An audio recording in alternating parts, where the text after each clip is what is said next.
Do you still have that 95 Chateau Margaux? The one you took from that pedo priest at Immaculate Conception? Mm-hmm. Let's crack it open. Great idea. For once, take some responsibility for yourself. No! Compound B? That's the title we went with? Not your call, Prophet Muhammad. I'm stupid like you guys. Bees? Welcome back to Compound B, a show about the boys. I'm Jamie G, and I'm here with my boys, the Soupdeucer and Magnum Mills. We're going to discuss the series finale of The Boys, Blood and Bone. Soup, I know you're a big fan of the bone-in, done bloody, but unfortunately we're not here to talk about dry-edged ribeye, as good as that might sound. How you doing tonight, buddy? Are you ready to talk about the series finale, the freaking series finale of The Boys? Yeah, I mean, it's not quite, I mean, it might be better than roasting off femur bones and stuff to make, demi-glace or whatever, but we're not here for that. We are here to talk about the end of The Boys, the end of a long run of The Boys, and it's weird when I look back and remember when the show started. It's been a hot minute. We've been through a lot, man. So to see something like this kind of come to a close, it's the end of an era, really.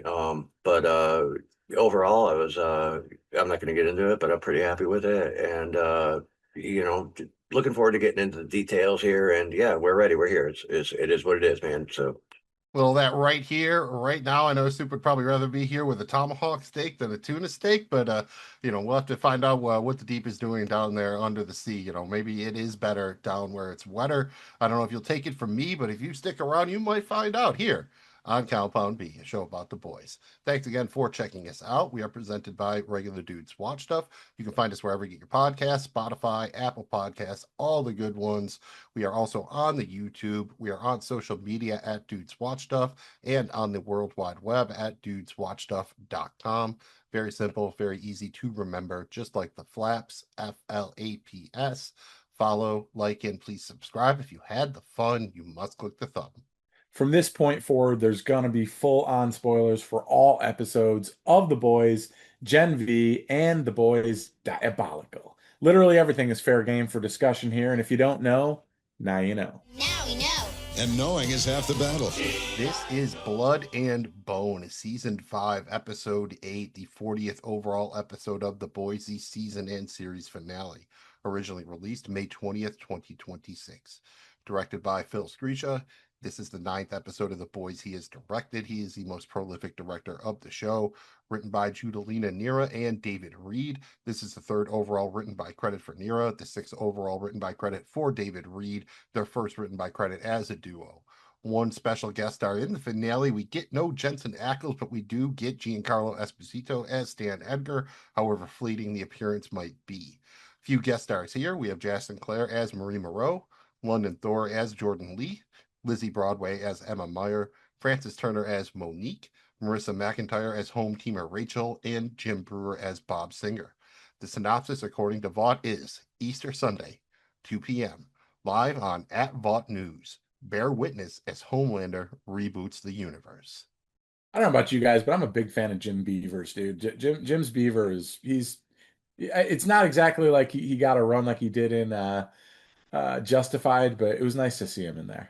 Apparently, he's a big character on Supernatural. That's kind of how he got this, because Kripke was the showrunner on Supernatural, but he's been very good in a lot of things. He was the dude who sells Walter White some sort of weapon on Breaking Bad. Yes. He's one of those dudes. He's been in just about everything. Always fantastic. As is the name Jim Beaver. Great name, great dude. As always, we're going to start with our overall thoughts on the episode. And this is a case where it might be a bit more complex than usual, given that this is the series finale. Soup, overall thoughts on Blood and Bone. Did you like it? Did you hate it? Did it meet your expectations for a series finale of a show that you love so very much? I think the way it wrapped up, yes, it kind of did. I think the only downfall to that, or the downside, is that I knew this is the end of it, and there's a lot of material there still. So are we going to try to rush it, wrap it up, and leave a lot of loose ends? I think they did a good job kind of tying most of those up, actually. So with that, in that regard, I'm pretty satisfied with it. And yeah, it was entertaining, and for a show like this to end that we don't, we didn't want to end, but eventually all good things will. And I think they get it. I think they did a pretty solid job wrapping it up, man.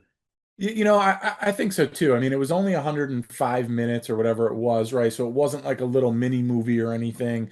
So we knew it was going to be tight, right? There was a lot of loose ends here. I thought they did enough with just most of the core characters of the boys to really kind of give you the ending you want. It was really satisfying to see kind of Homelander's demise there. I thought the fight scene was awesome in the freaking Oval Office. Like there was a lot of cool stuff there.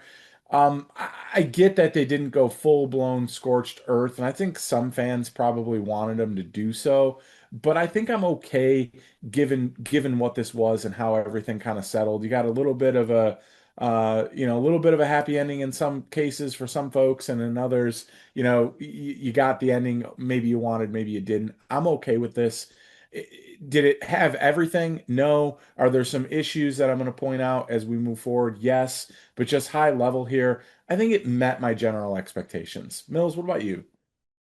I would say at the end of the day, did they land the plane so everyone could safely walk away? Yes. It's certainly not a bad episode of television or anything like that. I'm a little bit biased because they chose to incorporate some elements of the comics, and I think that is the superior ending in some of it, especially the Butcher and Huey ending. They kind of waffled on Butcher's character so many times it doesn't land as hard in the comics. Like, Butcher really might not have a heart if he, at least he knows like he might be that bad of a dude, which is why Huey kind of is really his canary. So all of that stuff kind of tracks. I just wish there was a little bit more here. I think everyone ends up in a fine place. The characters who died should have died probably. I don't really have any global problems with it. It's more when you zoom in some of the details, it does feel like I don't know if they're sloppy writing. It really feels like there's some behind the scenes stuff. Obviously, the Gen V characters got axed quite a bit. Soldier Boy is noticeably absent from the finale here after being present for everything else. And I kind of get that. I read an interview there with Kripke where he basically said, like, these are our characters we were with in season one, and he didn't want a Soldier Boy, a Marie Moreau, someone who wasn't like an OG character to pull the trigger ultimately. So I can live with that. I think I would have liked a little bit more spectacle here. I don't know if I needed Homelander to destroy the Earth, but I think just a little bit bigger scope of just how much damage there could have been. Even just bringing the fight outside the Oval Office a little, even the Deep and Annie fight is basically contained to a beach. That's kind of one of the bigger complaints about this season is when you go back and rewatch, there's a lot more crowd scenes, extras, stuff like that. This is a lot of, just shot people in rooms, having conversations, having fights in small areas. Nothing wrong with that. I enjoy a lot of that. It just seems that we didn't get maybe as much variety here. It reminded me probably a lot of the Lost finale. I know some people don't love that, but I think it's a finale that delivered a logical and conclusive ending for the characters. It stayed true to the characters, but I think as far as the lore and the greater universe, there was hope for a little bit more. So I know a lot of people, it can be, have very mixed feelings about the Lost finale. Again, it's one of those things when you're watching it, same thing with this one. Once the runtime gets down, they get to that Oval Office fight. It's like, well, I don't think the Gen V characters are showing up at this point, right? There was kind of a lot of that where it's like, well, I don't think they're going to get to this, they're not going to get to that. But I think overall, the journey was certainly worth it. I don't think this is one of their best episodes. I don't think this is going to go down as a great finale, but I do think there is a certain level of review bombing going on here. If you go back through the IMDb, almost all of the episodes, at least from season 3 and on, have dropped like 0.2, 2/10 of a point over the last week or so, and that really doesn't happen without concerted action. So I think there is a little bit of a bad actor thing going on here, and some of these people who are kind of crying wolf a little bit about their complaints are being a little bit overblown. As far as this finale, we've talked about a lot of shows, guys. Jamie G, we've done a few of these. Is there another show that this finale kind of reminds you of or feels like a little bit, at least in terms of the tone or how it made you feel? It's interesting because it's not quite like Ozark, right? Where it's like there were some serious issues with Ozark there. It's not quite there, but I don't know that it's quite Peaky Blinders-ish either. It's kind of, and it's definitely, I don't know that it's in the Game of Thrones realm either in terms of, people. It's so hard to make make everyone happy. I definitely agree with you that it felt contained to kind of like single settings and not like it would have been awesome to have like the fight take place like over Manhattan in the air or something. Like there could have been a lot of cool stuff that they could have did, but I think it delivered enough. I don't know that it'll ever be like, hey, the greatest thing in the world, but I think it delivered enough. Yeah, I think it felt kind of similar to Peaky for me, definitely below a Better Call Saul, but above an Ozark. So I think kind of somewhere in there, probably, below Succession, I think. Below Gemstones, I think, in terms of finale, but probably close. I think in that ballpark. How about you, Soup? Is there another series finale that kind of feels a little bit similar to this one, or is this kind of a beast of its own? It's definitely a beast of its own. If I were to kind of compare it, the first thing that jumps out to me is True Blood, the way True Blood ended, where it's almost like a happy ending and everything's kind of wrapped up, but there's still like, it's still it's still not a happy ending. People still die and shit, but Yeah. it did have that similar vibe. I think like True Blood ended with a bunch of people like hanging out and together eating a meal or whatever. I think that was the final scene, something like that. But it was a lot of stuff was resolved, and I do think a lot of stuff was resolved here. So but there's still, I mean, it's the end of a Yeah, there's show. a minor danglers. It's just some of the process to get where they did. I just felt like it's like it's something that just need a little bit of polish, right? I think there was some more potential here, and that's what I feel kind of bad about. Is I think if they had maybe, I don't know, another $5 million and another 10 minutes of runtime, I think they really could have kind of leveled this up a little bit. So that's kind of maybe, one of my kind of main complaints here. I mean, for y'all, I mean, it sounds like you think they landed the plane here more or less. Do either of y'all have any complaints about? I think we're all on the same page. They cut out the Gen V characters too much. Do you think they spent too much time setting up Vought Rising, Super? Do you think that was just kind of a happy accident? No, I'm pretty sure that was designed, man. But I don't know. Like I'm 50-50 on that because I know that's the direction they're going. I'm gonna miss Gen V and the Gen V characters. I just hope that something down the road involves them again because we did get attached to them. There's a lot of potential there, and I was hoping to see them a lot more involved in this season. And as the season went by, we are like, where the fuck are they? Or, and they really were completely useless. Like the ones that were here, didn't really do. I mean, I don't even know why they made an appearance, to be honest. Like they totally didn't need to, but I'm glad they did. But yeah, I would have liked to have gotten a lot more out of that. How about you, JVG? I think the Gen V was a major swing and a miss. Like it was two really cool seasons. We spent a lot of time and effort like investing into those characters and their possibilities. The show universe built up Marie Moreau to the point of like the Odessa thing. Like this was a huge plot point, and everyone was kind of like, all right, now that's finally maybe somebody who could be powerful enough to combat Homelander, right? And then to get down to the final, and they teased it in Gen V, incorporating in the boys and blending this into one world where everyone coexists. And then to Soup's point, they were completely useless to the plot or the storyline this year. You didn't need them at all. Even the whole Starlighter thing where they were like all that was just BS, a major swing and a miss with Gen V. That's probably my biggest complaint. Not that I wanted the final season of The Boys to be all Gen V, but man, you shouldn't have taken all that time and effort to make these interchangeable in the same world where both shows can bleed together and then not do anything with it. I think that's just a freaking stupid swing and a miss. I don't have the exact figures in front of me, but I would say there is a strong correlation between people who watched Gen V and had more complaints about the finale in the final season because they made it seem like it was going to be important. Season one, they developed the virus, Tech Knight got carried over. There was stuff it Yeah. made you feel like you felt like, all right, there was going to be real carryover between the shows. And here it feels like they actively went out of their way to minimize their plot so much to the point I was like, why we probably didn't see Sam, like, because he was a bad guy in the previous season. So if you didn't watch Gen V, you didn't know he's a good guy now. Same thing with Kate, right? You saw him before, Right. they were bad guys. So if you hadn't seen Gen V, it might have been too complicated to explain what happened. So they just cut him out. And I feel like there was a lot of that. JBG, do you think there was too much push for Vought Rising, or do you think it worked well enough within the story we had going on in this season? They're lucky that Soldier Boy delivered the way he did. That really helps things. But I think that it took too much of this plot and basically to wrap up, this whole series. It basically that became the whole thing, right? And it was and I don't know, man. We'll see what they do with it. Like I guess I'm glad we know something else is coming. But at the same token here, it's just I think it was too much. Yeah, I'm not against the Vault Rising thing at all. In fact, I'm for it. I think it's going to be awesome. It look, from what I've seen about, we did the trailer and shit. Yeah, It's the probably first look or whatever. Yeah. yeah, at first look, it's probably going to be great. But if the shoe, if it were the other way around, if it wasn't Vault Rising, if it was like Gen V is going to take off instead, and there was no Vault Rising, so would they have leaned into that more and really got these characters involved? I think if they were going in that direction, that might have been cooler, for what we're dealing with right now. Now, at the end of the day, when we get into Vault Rising, that might be, wow, okay, it blows us away. But my standpoint right now, from what we know of these characters and, from the collaboration of the two, the intertwining of the two shows, I thought that was awesome. It's hard to get shows that'll do that. So it Yeah. sucks. That's not going to, and you're not going to be able to do that with Vault Rising, really, unless they do, time lapses and shit. Right, So they could flash forward because Soldier Boy's still in the tube, and I think that has been an implication of something that could happen.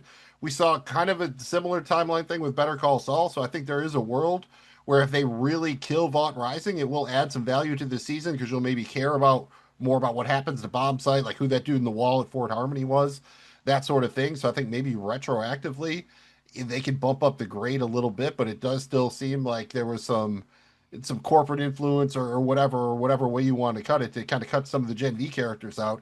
Because I think that's one thing that sucks at the end of Gen V.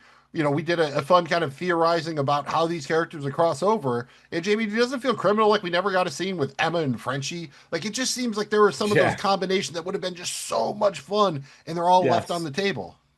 100%, dude. Emma and Frenchie would have been amazing.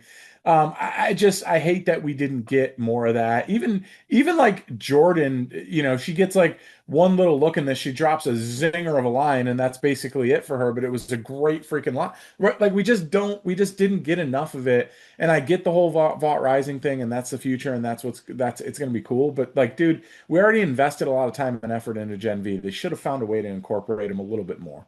If some people didn't watch Gen V, you have to write it in a way that they can understand what's going on, even if they don't get all of the details. I mean, But most people who watch The Boys would watch Gen V, right? It's like I don't know. If you're a fan of The Boys, it feels like you're probably going to watch anything the show does, whether it's a spin-off or whatever, like right? and I how mean, hard would it be to just cut together a trailer like, here's what you need to know from Gen V if you haven't watched it, and right. put it up there? Like, how difficult is that in this day and age? Like, people love short form content like that. How hard would it have been to really put together? I mean, they're out there on YouTube, but Amazon could have done an official one where they get some of the actors, they could fill in with a little additional, whatever they need to really make it sing, and that would tell people all they needed to know. Like, you're not asking a ton out of people to watch something. You could probably do it in 5 minutes if you wanted to. I was being generous with, or a mini-sode or anything. There was a way they could bridge that gap if they wanted to. It just seems like a lot else. Like they focused on kind of the big picture stuff, which they mostly got right, but a lot of the details kind of got lost in the sauce, it feels like. Well, for better or worse, I think we are ready to dive deep into the finale here with the seven.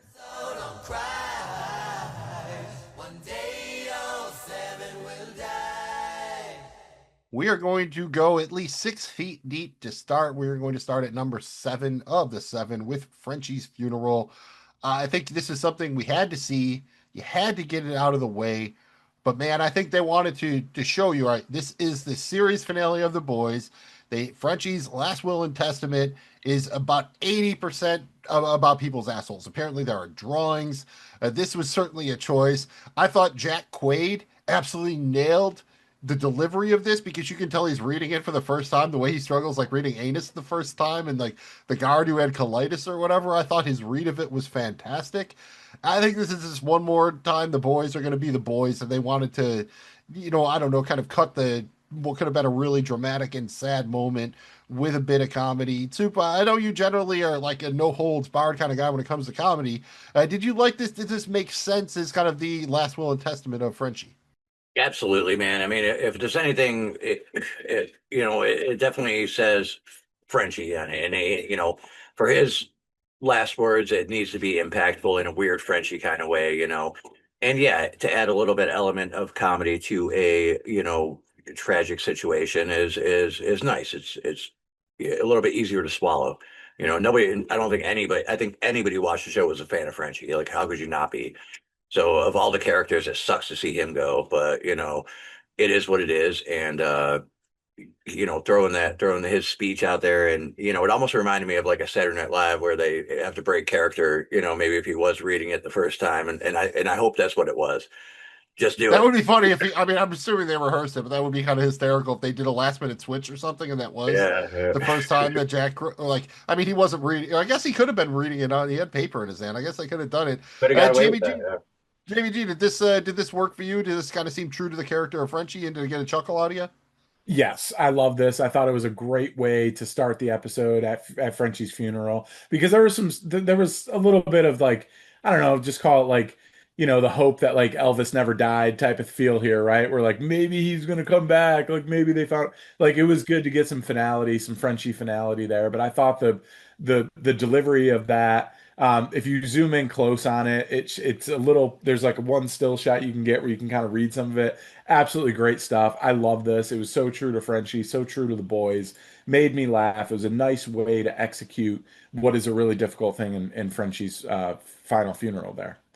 I am not a scientist, but I am not really sure, despite whatever Frenchie said there, that there's a lot of science to putting a toilet cam in, right? Is that just supposed to be like maybe a reference to Herogasm, where the TNT twins had the toilet cams in or something? But or maybe they just need to find a way to make sure they saw everybody. So I mean, they had to come up with like, I don't even want to think about exactly how Frenchie saw Annie's when she was with Huey. I mean, probably.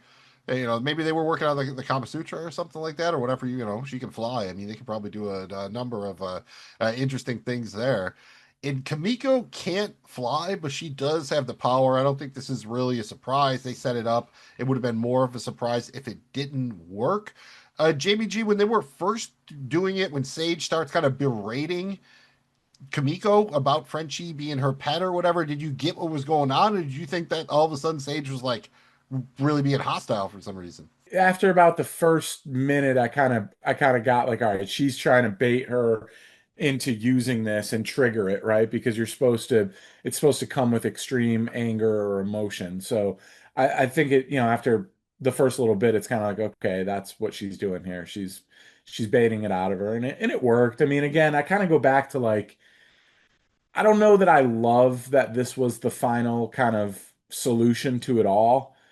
I don't know that it works for me really, just the logistic of it all. Like it's just tough. It's tough for me to kind of be like, all right, we did everything with the virus, and then there was a V1, and in the end it was Even if they spent this. like 5 more minutes throughout the season, right? In a couple episodes, like 3 scenes of a minute and a half or so, where it's what like they're working on it, trial and error or something like that. I get they wanted to do the surprise, but I think at least it wouldn't have felt as like half cooked, right? Yeah. Yeah, 100%. It just kind of felt like that. But for what it's worth, I really like this scene where Sage brought it out of her, right? And she blasted her, and it was kind of like, okay, she's got it, you know? Well, speaking of Sage, Soup, what did you think here? Sage gets to be dumb. We kind of predicted that might happen, but she gets to kind of just nope out, go to Harry Potter world, like no consequences that we know of.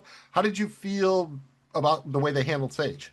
I think again, finality with that one, man, and conclusion, it wrapped it up. She got what she wanted.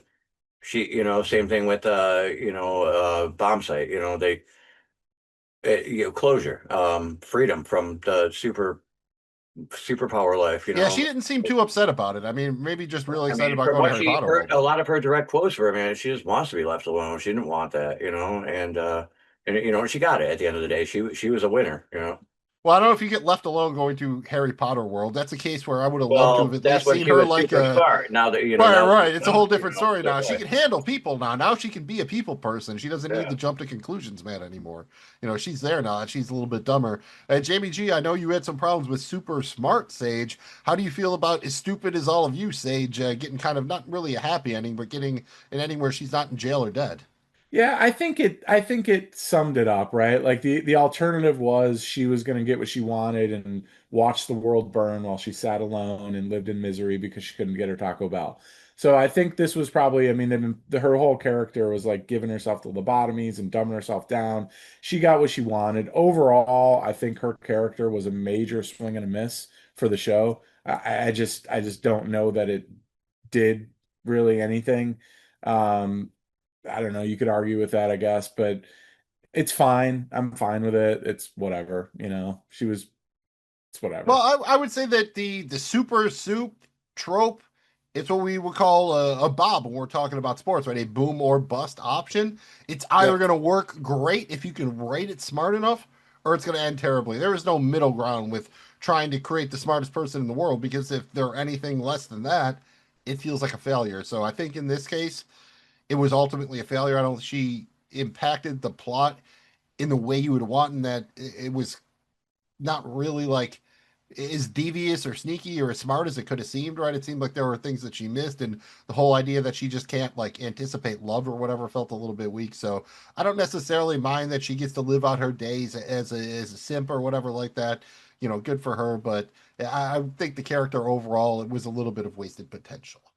Well, speaking of wasted potential, unfortunately, we're moving on to number 6 of the 7, and we're talking about Gen V. I mean, we have talked about this quite a bit already. We hadn't seen Emma before. We had at least gotten a little bit from Jordan and Marie. Emma gets to come in here.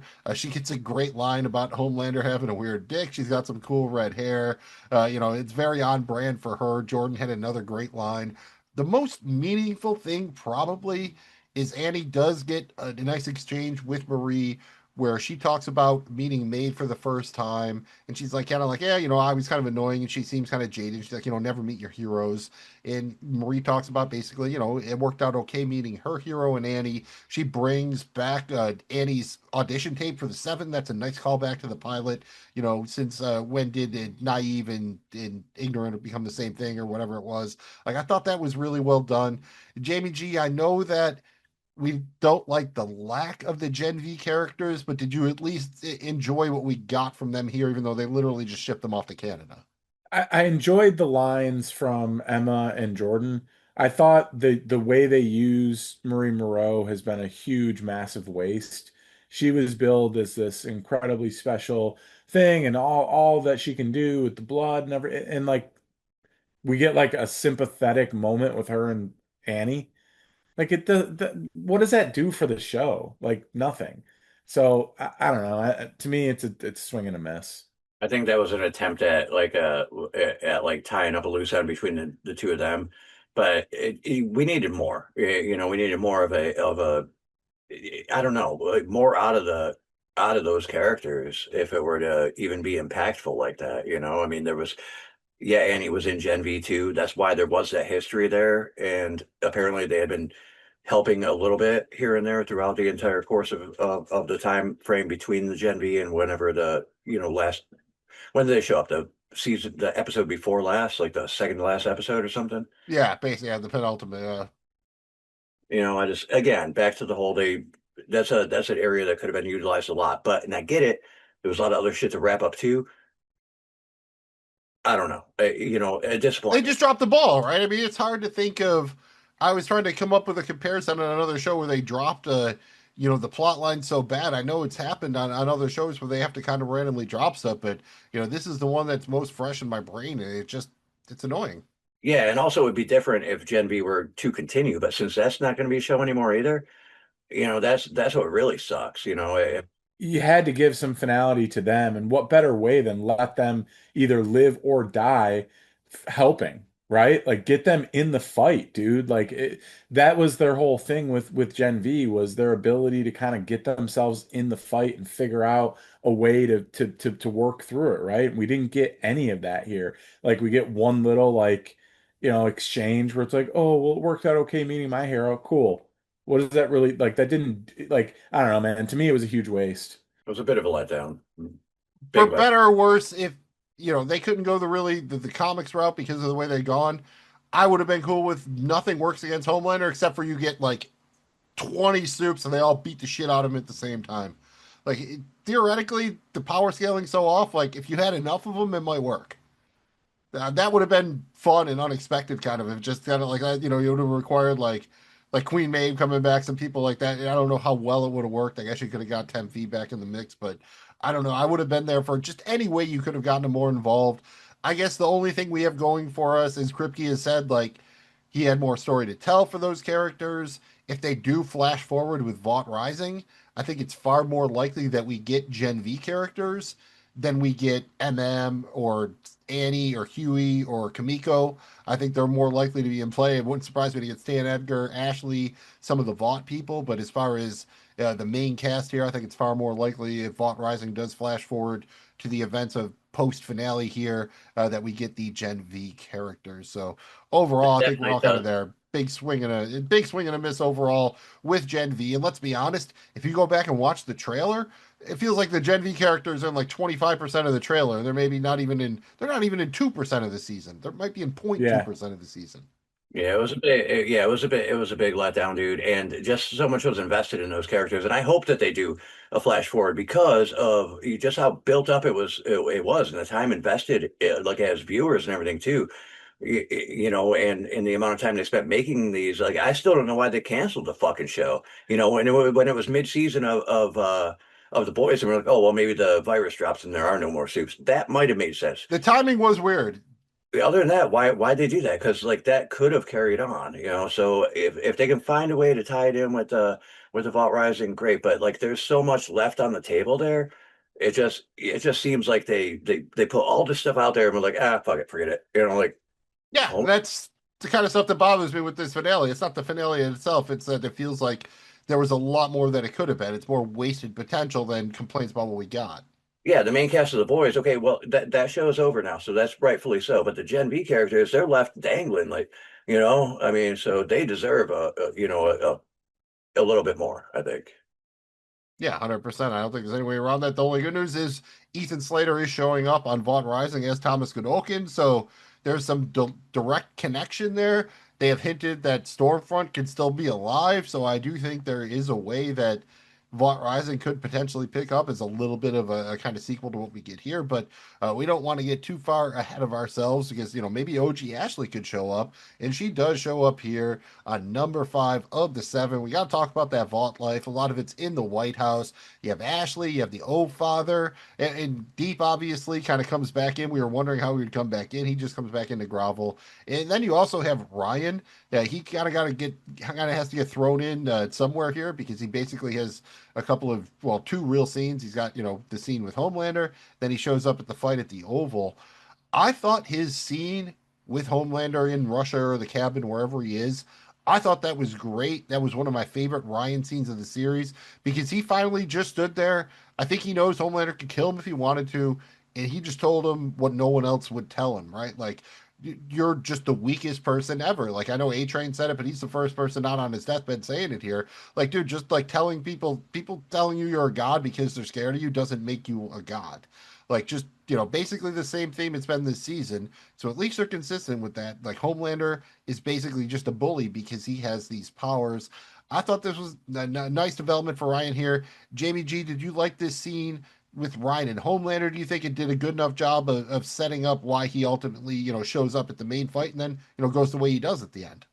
Absolutely. I think it set up that and then also his conversation with Butcher. I was a little bit surprised Homelander just didn't try to kill him right then and there. It hurt and cut Homelander to the bone. But he was delusional in that, well, you just don't understand yet, right? Kind of. But yeah, I did like this. I thought it worked well for Ryan. Yeah, I think that's one of the better quotes out of the episode is, I mean, trying making people afraid of you doesn't make you a guy or whatever. Well, I don't remember the exact. I mean, non-Butcher Stan Edgar division, that's as hard as anyone's gone in on Homelander ever, just about. Absolutely. And if anybody can do it, it would be Ryan, or yeah, it would definitely be Ryan because, that's his natural born kid. And he's got probably just as much power, if not maybe even more than Homelander. So I don't think that Ryan's even afraid of Homelander. He might know that, oh yeah, he can kill me, but he could probably kill Homelander. I mean, well, at that point, Homelander was, immortal, right? He already took the V1. But still, I don't think Ryan gave a fuck. He was like, you know what? I don't give a fuck. I'm going to speak my mind. And he did. Right. He got in his real growth here, right? Like, he's really kind of on his own as a person. I think right. Like Jamie G said, like, he takes that step later when he's like, tells Butcher, like, I don't even want to, I get that you were connected to my mom, but I'm not really connected to you. You're not a good person either. So I think all of that was really well executed. I wasn't quite sure why Homelander decided to seek him out. I'm just assuming because he put Soldier Boy on ice and he just wants anybody, and a blood relation seemed like the easiest way to go. How about the O father here? Jamie G, at any point, did you think that he was wavering? You know, we got that little bit where Ashley's kind of asking Bashley, like, because she's staying silent early in the episode, like, is he wavering? Can I push him over? O father asked Homelander to delay the coronation. Did you ever think there was a chance that maybe he was going to turn on him? No, I didn't. In fact, I thought it was going to be maybe the opposite, where he would rat out Ashley to him. So I didn't really get that sense. How about you, Soup? Did you ever think there was a chance O father might be, wavering or at least be willing to betray Homelander? Or did you kind of figure he was, going down with the ship? I did question that a little bit. I thought that maybe maybe he would stray from the Homelander thing, but as it progressed a little bit, I kind of felt like he was not going to, and just be like, 100% going down with the ship, which, I mean, it sucks, but hey, man, that's what cult people do. It seemed a little bit obvious when Ashley spent so much time describing how indestructible this ball gag was that it was going to come up again, but I don't mind that. And Jamie G, brought up the last episode. Her mind reading worked exactly like you had posited there. Like Bashley reads the minds and then she relays the information to Ashley. So when she's being silent, Ashley basically has no superpowers. Soup, I don't know if it's a superpower or Jamie G, you might know this. 95 Chateau Margaux. It's very highly regarded here. $800 to about 1,300. And I'm not a wine guy, Jamie G. Soup. You're more of wine people. Would it be better if you were going to drink wine for the first time? Would it be better to drink something really cheap so then the bar is set low, or drink something great because it sucks you in? Because like, oh, this is awesome. Jamie G, what do you think? If you had to suck someone into drinking wine, would you start with a cheap one or go to the very top? You're starting with a cheap to moderate. You're not going to the very top. They're not going to enjoy it. You don't waste that on somebody who has no palate for wine. Absolutely not. What do you think, Soup? You're a palate guy. Yeah, agreed on, definitely don't go to the very top, but don't go to the bottom either. Stay in the middle. Give something good, something mid upper range, but not, spend $100 on a bottle. Do something, a $50, $60 bottle or something like that. Right, so get Boone's, not Mad Dog, right? Something good enough to be like, this isn't shit, but getting acquired, it's acquired taste, man. So something that isn't going to turn you away from it, but then you build up to being like, then you enjoy that super rare, Yeah. you know. Well, I mean, it's so cheap to drink cooking wine. I'm setting a $30 limit for if it's your first bottle of wine. I can find a good bottle for between 20 and $30 for you. Yeah, probably. I don't know. I might try a little bit more just to be a little bit more intriguing, but that's fair. That seems fair. Yeah, wine's a lot where you buy it too. I've had to buy the same bottle of wine for people in different places, and it most certainly can vary, especially state by state. So it depends a little bit here. I know there have been complaints that some of the political commentary has been a little bit too on the nose. What did y'all think of kind of the Elon Musk stand-in we get here? I will say that Gunter Van Ellis, and Soup, is that not a top tier? Like if you were going to name like, oh, this is a dickhead billionaire, like Montgomery Burns, Gunter Van Ellis, is that like a perfect dickhead billionaire name? Yeah, Gunter. I will say this: I've never met anybody named Gunter before. I'd like to say I met a Gunther, but I don't know. I think one Gunther maybe in A a golf Gunther. club. So maybe it's like what is, like maybe Dutch or some shit. Yeah, Gunter. something like that. It's got the whatnots over it. Well, Van Jamie, Ellis, yeah, it's probably definitely like so over there, but yeah, definitely kind of a dickhead name, like well, freaking from MacGruber, man, cunt, that kind of guy. Gunther, yeah, or yeah, John Val Kilmer, R.I.P. Val Kilmer. Jamie G, what do you think about Gunter Van Ellis? Is that like the pinnacle of like douchebag billionaire names? Yeah, they pretty much nailed it. This was a weird scene for me.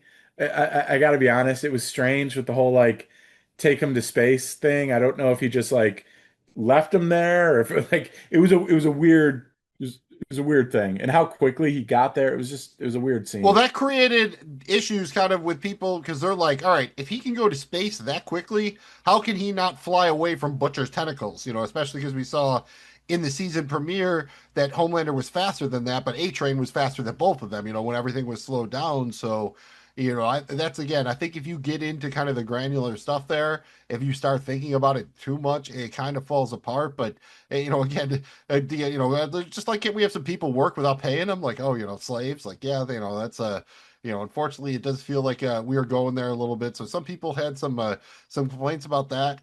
The Deep just comes back here out of nowhere. I like he called it the Prophet Muhammad or whatever. He gets a couple of good lines.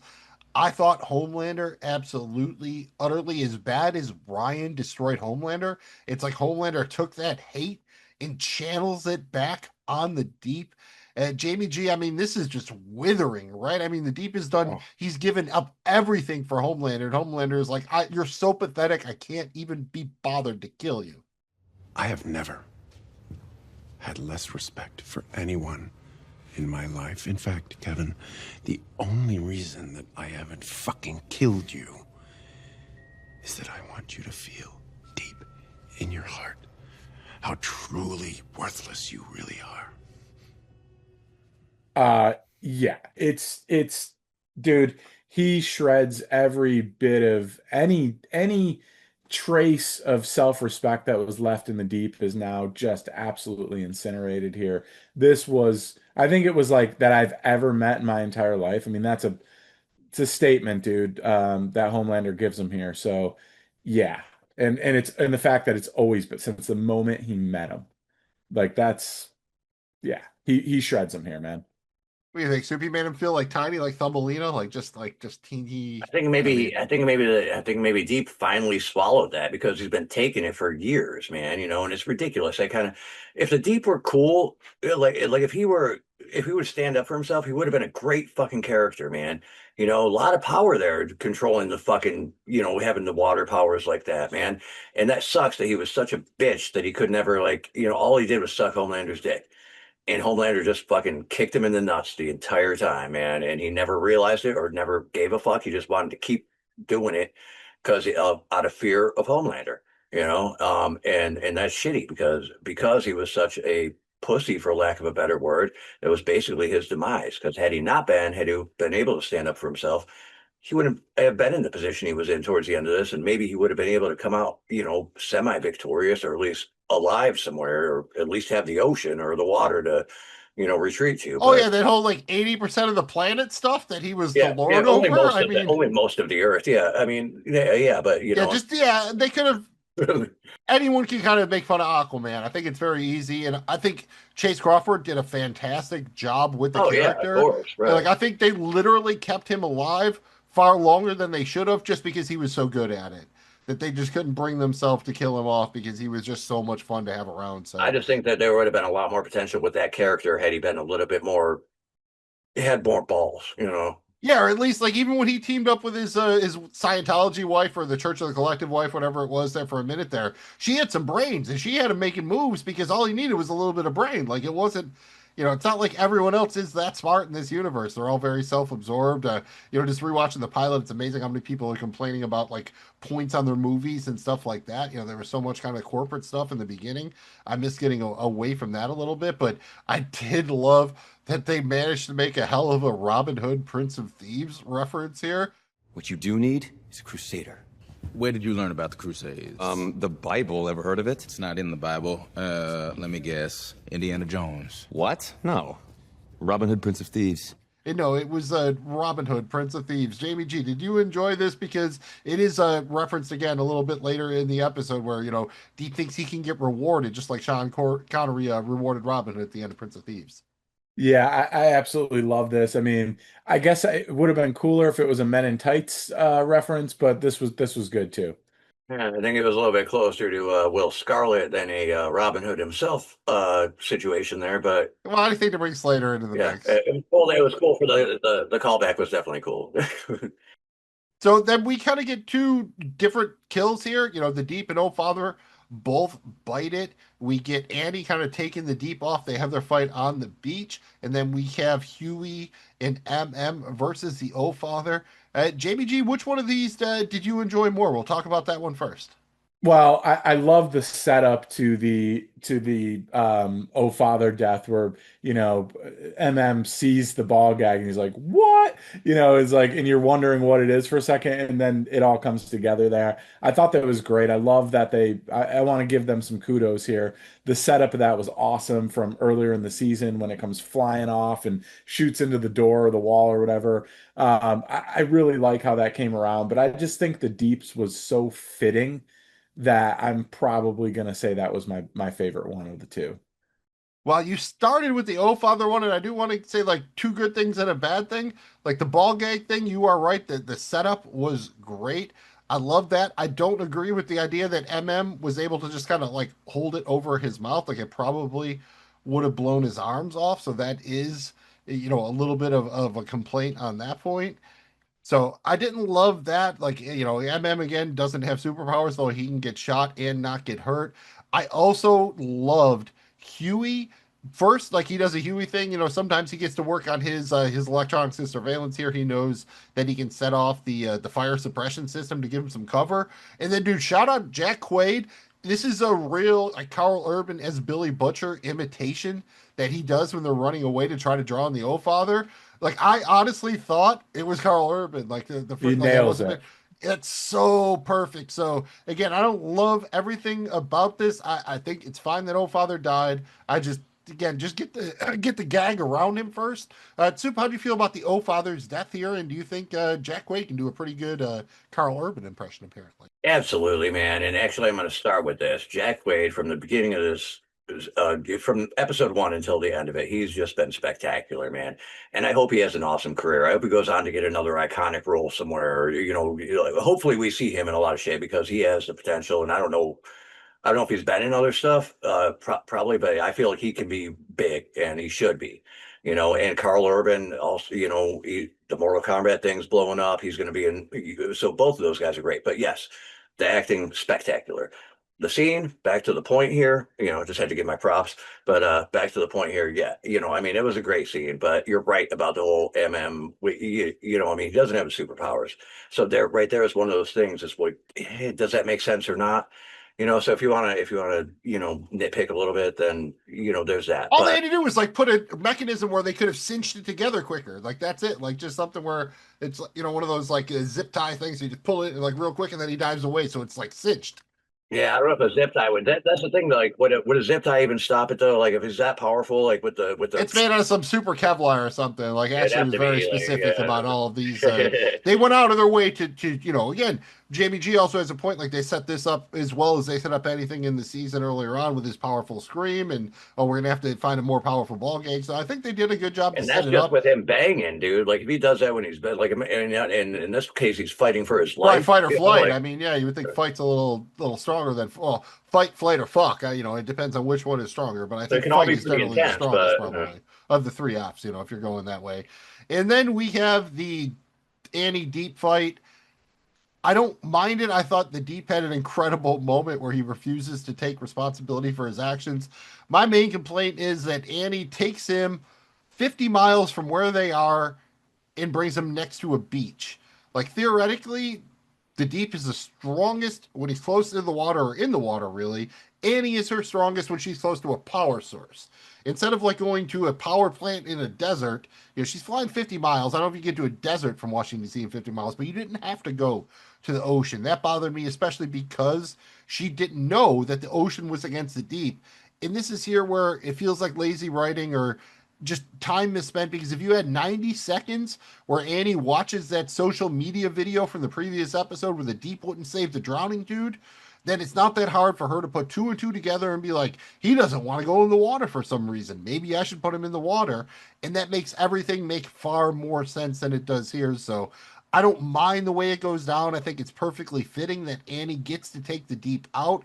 It just didn't make sense to me the way they did it. Jamie G, am I nuts here? Am I nitpicking too much here? I mean, but the Deep is Aquaman, right? You want to keep him as far away from water as possible.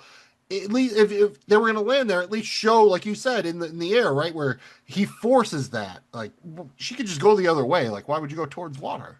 Yeah, again, having her not know that the water was be the death of him, right? I mean, I think that's the crux here. No, you're not. I mean, it was just, I guess I'm willing to look past that just because of how fitting of a finale it was for the Deep. Yeah, I mean, he literally goes down kind of in a similar fashion to the eel or whatever he has kill Adam Bork, right? Like, it's kind of like goes back to the translucent thing. Like, if they're powerful everywhere, like he's still got an orifice and it looks like it's literally like, tentacle like all the way through, which is actually kind of maybe even a callback to what Ashley says Homelander would do to her if he found out that she betrayed him. It's Soup kind of overall thoughts here on the Deep's death here. Am I pushing too hard here? Should I just kind of accept the fact that they need it to happen this way? I mean, how do you feel No, about I it? think I think it's I guess poetic is a good word for it because the way that it started, Annie should have been the one to take him out anyway. But the way Yeah. that it happened, yeah, okay, maybe it was coincidence. Maybe she had no control over where she was going to land because she was, who knows what was going on up there. And then here they are. But why throw them into the water, And maybe she knew, maybe she did, and we just never knew that.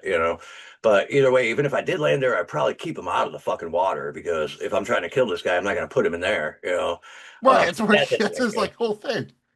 But It can only work if anyway, there's a jetty or a canal or. yeah, but I mean, it did work out.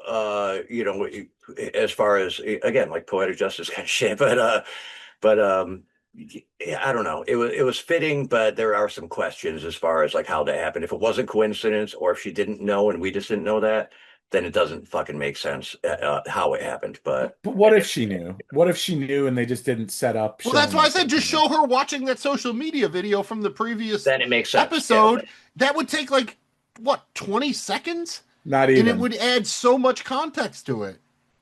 Yeah, You know what I I mean? agree. That's the lazy part to me. Like that can't even cost that much money or time.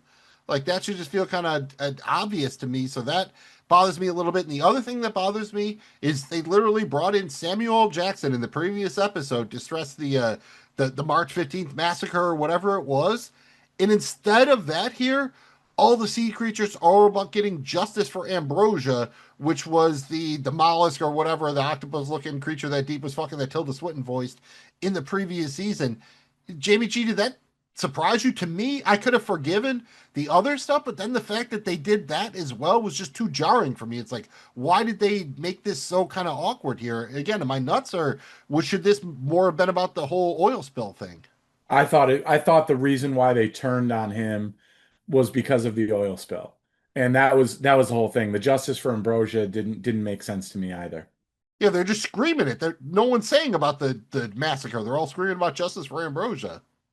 yeah. I think the oil situation, that thing was already pretty well known for him. And maybe they needed to make a point like, oh, and now this is for, like, you see it all the time. Like, this is for fucking, I'm beating the shit out of the Easter Bunny. This is for Brody, man. Like that kind of shit. Like, I feel like even like 10 seconds, I just give it some context and like it's her, family member or something like that lead the charge. You know what I mean? maybe Just a it little was, like, we don't know but what that's how killed the much more to brother. say. I said that was my mom or that was my sister. Like, you know what I Yeah, mean? yeah, yeah. And that's She left me for you. You know what I mean? That would have just, it it's would have been a little bit out of left field because I don't mind the sea creatures killing him. We talked your about, baby. yeah, like the Deep kind of getting the Caesar ending, and he does kind of get the Caesar ending here a little bit. So I think overall it's fitting. It just, again, the execution of it, I think, just leaves a little bit to be desired. And you could say the same thing for number 4 of the 7. This is when the boys infiltrate the White House. Like right away, would you really believe like they're never going to change the codes or anything like that? It's just really convenient. They have all the blueprints, yada yada yada. They get in there, the Oh Father, zero concern. All they do is the sonic noise thing that hurts the soups and some guns. That's it. There's nobody in there. They can just take one psychic, shut down their powers, gas them. There's so many other things they could do. To me, again, lazy writing. This is a case where I just wish they would have said like, oh, Ashley ahead of time decided that she was going to turn against Homelander and she kind of sabotaged it or gave him a way out. That would have been easy. I love her, her turn against Homelander here. Bashley finally replies, tells her to go the right way and everything like that. But this just seemed, again, a little bit undercooked to me. How about you, Soup? Did you like the infiltration of the White House here? Or did it seem like a little bit like too easy almost?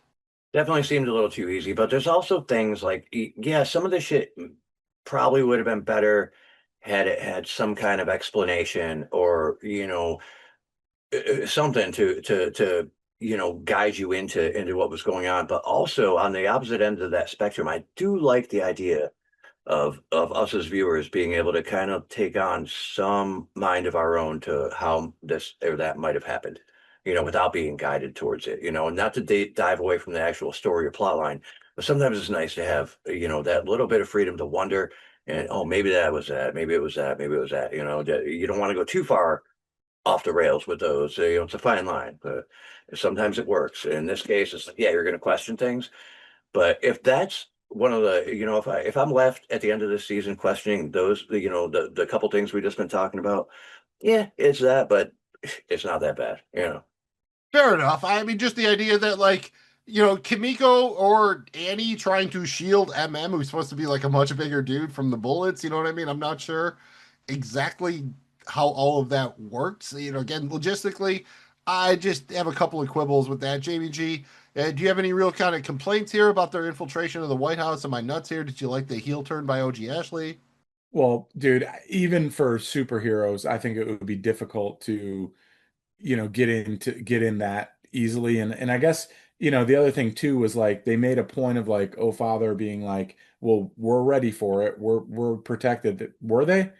It didn't seem like that big of a battle. And I like the OG Ashley finally kind of crossing over and coming to the boys' side. It's been teased for seasons now, so it was cool to kind of see that happen. Yeah, it's probably a far fetch here, but I mean, a lot of it is. Well, I don't know if she came all the way over to the boys' side. MM's even like, lead the way to the Oval Office, and that's like, what did she say? Like, Homelander rip her tits out through her vag or whatever it was. Yeah. So, but Bashley was still proud of her. So I guess she's got that going for her, which is nice. So, this is just such a build up here. I just felt it was a little bit undercooked. But let's move on to number 3 of the 7, which was not undercooked. There's a lot of cooking going on because we have a major showdown in the Oval Office. I do think, as Jamie G mentioned, they probably overpromised a little bit in terms of the scorched earth here. But man, the idea that Homelander is making a national address and then Butcher just kind of like blows out the wall of the Oval Office, walks in. Evening, cunts. Daddy's home. I think that set the tone for the scene. It's a little bit over the top. I don't know that I can really believe that it would go down the way it went down, but it was still extremely enjoyable. Jamie G, do you have a particular favorite part here of the big Oval Office battle? Well, his entry was awesome. The way I'll give you a couple. His entrance there was awesome. The way they kept going back to remind you that this whole thing is being recorded on live TV and broadcasted, I thought was really cool. It's kind of like for the world to see. And you just think about how big of a moment that is when there's a live broadcast in the Oval Office. It's a global moment, really. And so to be able to see that here, I thought that was cool, and it kind of made it bigger, even though it took place in just one room, one setting here. So I thought that was really cool. I thought some of the scenes where it was super fast, where there's two or three people versus Homelander, and he keeps trying to get away, and they kept. I thought some of that was looked really cool, was shot really well. Yeah, Soup, any kind of favorite parts of the Oval Office showdown for you here? I don't know, man. I mean, I enjoyed the entire scene, because it was intense, and you knew some shit was going to go on. As soon as here we are, like, it's going to be like a big moment. So overall, I have no real, other than what we had already discussed. I don't really have any like complaints or questions, and and I just thought I thought it was well done. It was entertaining. Did either of y'all expect Ryan to come in? I definitely figured someone was coming in. In the back of my brain, it was over for the Gen V characters, but I kind of figured it would be Ryan. So I was not surprised. Jamie G, were you surprised at all when Ryan came in? And did you kind of like his role in the kind of big final fight here? I wasn't surprised at all. I mean, again, I don't know where he was or whatever, but once they set it up with Homelander kind of seeing him, you kind of felt like he was going to make a return. And we talked about it in last week with predictions. Was like, hey, how are they going to get to Homelander? And I said it's going to have to be multiple people battling him at once, and not to toot my own horn and say I told us so, but I told us so. And yeah, I thought it was cool to see Ryan come back and do that. Not surprised at all. You like the young buck here, Soup? You think his role kind of made sense here? Yeah, for sure, man. I mean, and we had already seen Ryan once in this episode, so if we didn't see him again, I probably wouldn't have been too disappointed. But if we hadn't seen him at all, I would have been. But yeah, I think his presence in that scene was well done and noteworthy. I just think it would have been cooler to have some of the Gen V folks come in and help out here. Like you had the opportunity to do that, and Or Zoe, because like those two were tight. Remember, she texted him and he was right there, flew from Siberia and shit. So it might have been cool to like see those two kind of like go at it, team up against, Yeah, that's what I mean. I would have loved the battle royale here. Like it's even maybe like, Kimiko does the blast, but because Homelander's got like Odessa, regular V, V1, all of it, like it just weakens him. And then they need like everybody just to beat him down at once, like a super, kind of like Royal Rumble or whatever like that. I certainly would have been there for that. I don't really have a problem with it. And Soup, I'll go right back to you here. How did you feel about what we get from Frenchie here? It could be a little bit over the top. I got to admit, like, it was a moment that hit me in my feels. I think it was well executed. He looks just like our Frenchie. He kind of tells her what she needs to know. Again, it's a little bit overly sweet for this show, but I think they had earned it with that relationship. How do you feel about Frenchie's kind of like, I guess you call him a Force Ghost or whatever you want showing up here? I was actually all for that. I loved it. I mean, I think it really added that element to it. And I mean, we all, I miss Frenchie, and it was nice to, obviously Kimiko is, they were real tight, dude. I mean, so I think it made sense, and I don't think it was overboard because it could have went overboard and went the wrong way. I think this was well done, well designed, and it made sense. And yes, in a moment like this, it still touches the cockles of your heart, and it did that. It succeeded in that for me. The cockles and the cackles, maybe. Jamie G, what do you think about our guy Frenchie showing up?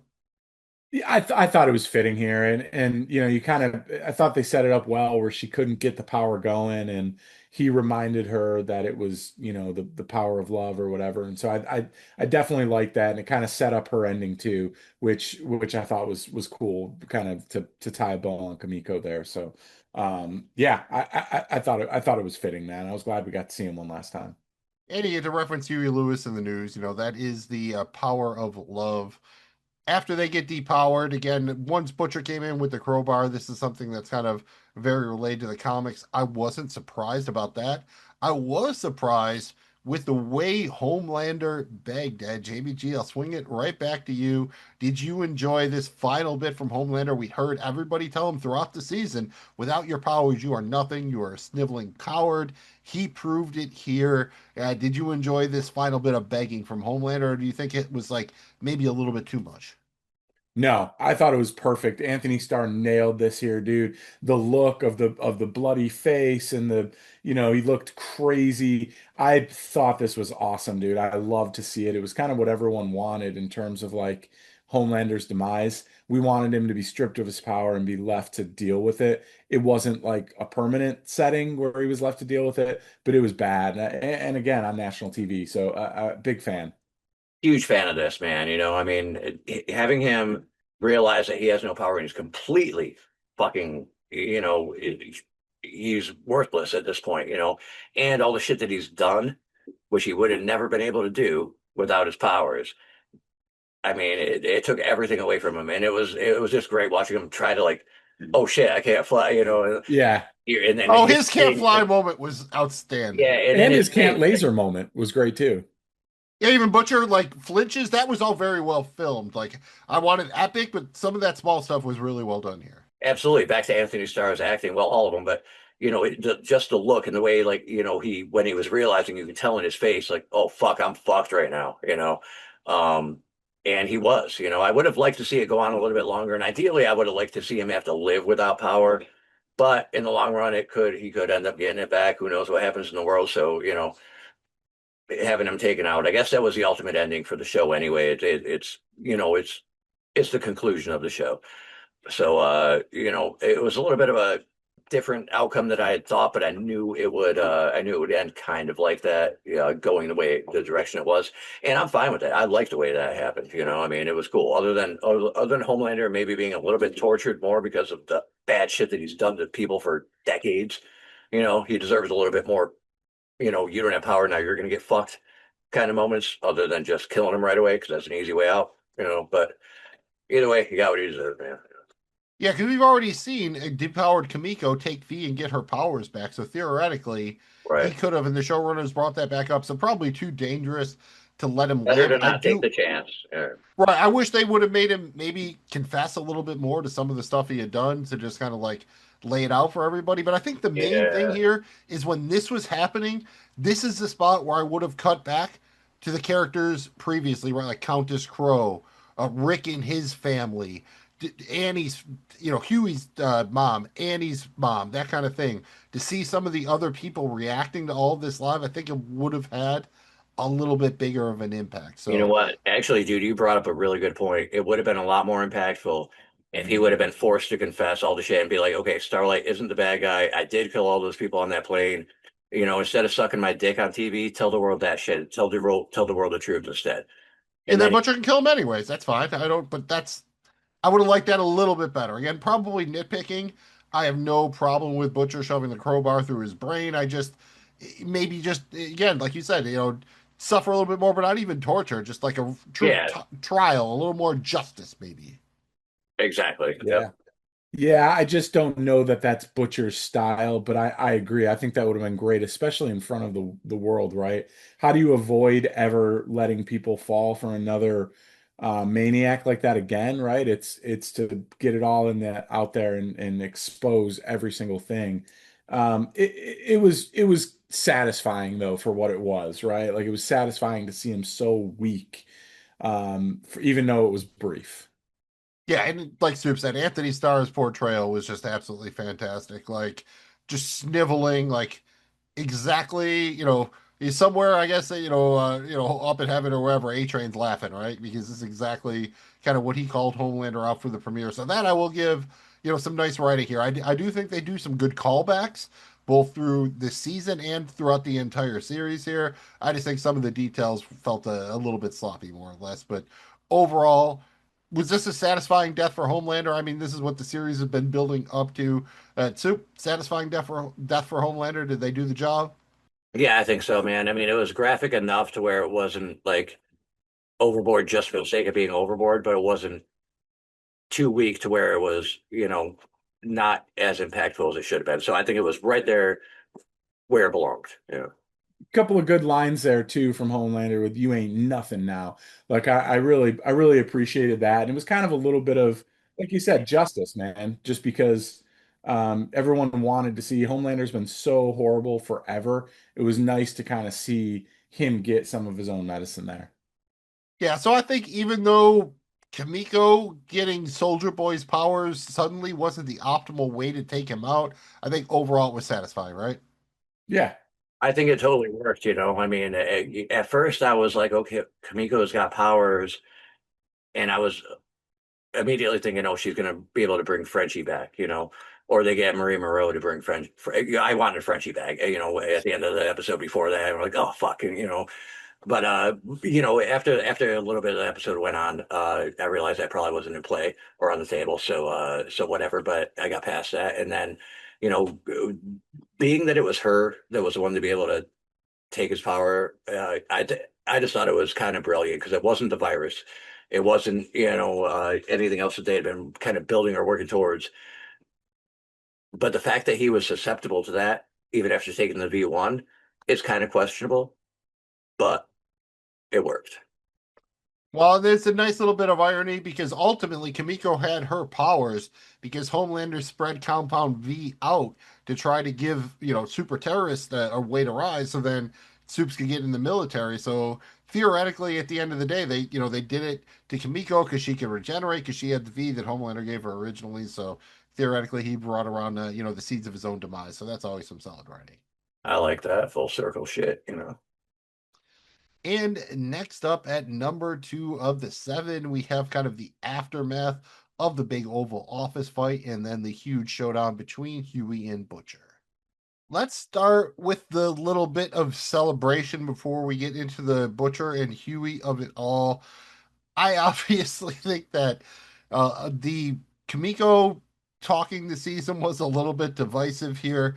You know, they set up this cigar joke ahead of time with MM stealing these from Stan Edgar. Jamie G, you know, we talked about maybe people not being able to appreciate a fine wine their first time out. Do you think this was Kimiko not being able to appreciate a fine cigar, you know, with her first time, maybe? I definitely think so. Cigars are also an acquired taste, and also looked like she might have inhaled. You definitely don't want to do that. And Soup, how do you feel about Kamiko's first foray into cigars here? Do you think it really is just all dirty cocks, or do you think there's some, you know, some real room to grow here? Yeah, room to grow for sure. I mean, cigars are something you kind of need to ease your way into. It's not. Yeah, I don't know if anybody likes a cigar the first time. Nobody's like, oh, it's awesome. You know, I don't even know why anybody really smokes anything to begin with anyway. You know, I mean, even a cigarette, the first time you smoke one, it's probably not enjoyable really, you know. But you know, it's an acquired taste, man, you know, so you're not gonna just love it the first time. Is it a dirty cock? I don't know. I don't know if I'd go there with it, but who knows what kind of cigar that was. Right, we don't know what the nicotine content of dirty cock is, so here, you know, I don't even know if it's a sativa or an indica here, so we don't really know how things kind of end up. I have two kind of major complaints here. The first one is really a huge global complaint. Butcher at the end of season 4 changed completely to when we got to the season 5 premiere. You know, not only does he not have chest sticks anymore, he's got wrist sticks. There is no more Kessler. He's a lot nicer. We never really get any idea how that went down. But then the idea here, if he gets depowered, shouldn't he still have cancer? Like that bothers me a little bit. I don't know that they would have had time to really develop that. That bothered me a little bit.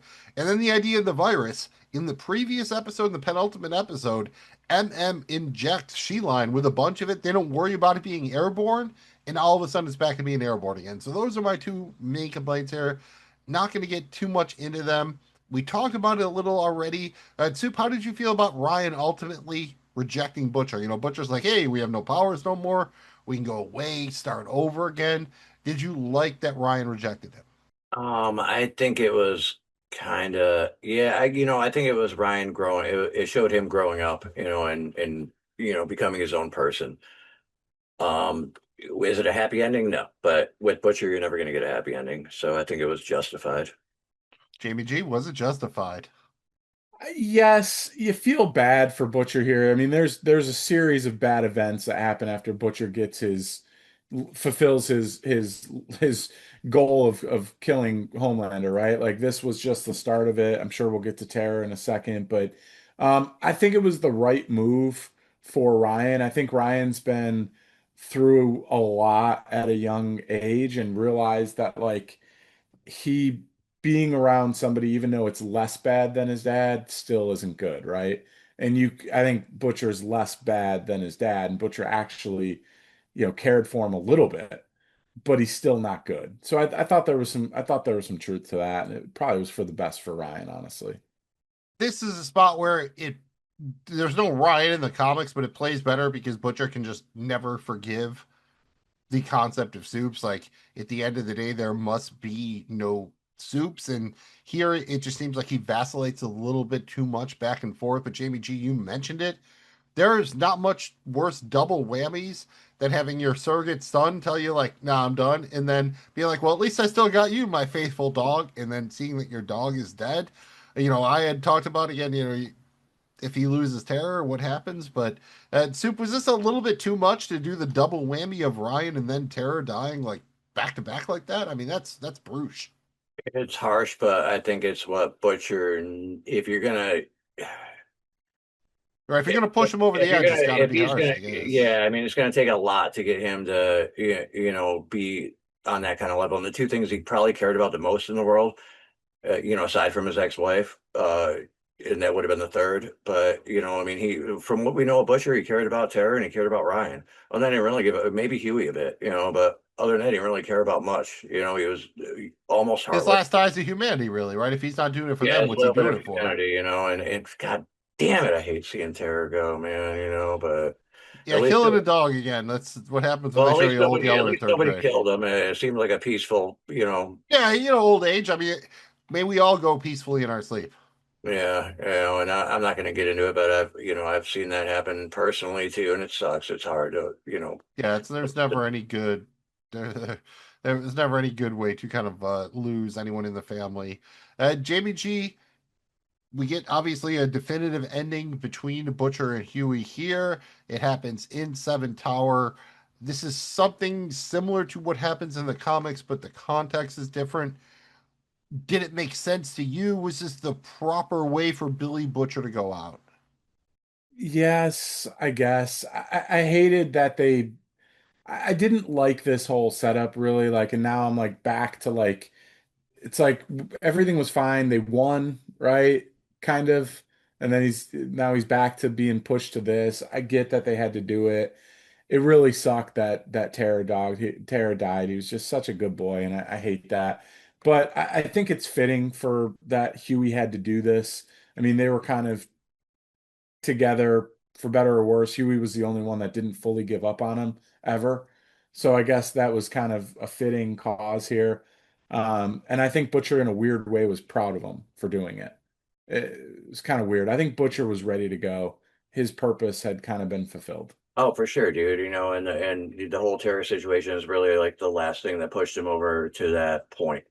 And then what did he have left? That's what it was. He didn't have anything left, Felt a man. little bit like Suicide by Huey, right? Especially because they make a deliberate point, the shot where he has that trigger in his hand, and then he sees the flash of Huey as Lenny, and he lets up off the trigger, and Yeah. then Huey shoots him. You know what I mean? It, it's not as poetic as the comics ending, where Butcher is Butcher throughout here. I think the fact that he kind of swings back and forth, they take him very dark at the end of season 4, and they kind of bring him back without much explanation. I would have loved a little bit more. I would have loved maybe one shot of Becca holding his hand there. They do set up the good gag at the end here.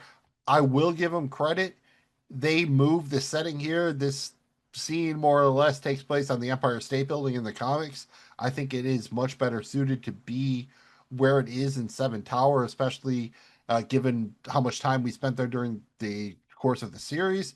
And then the dialogue here, they pull as much from the comics as they can.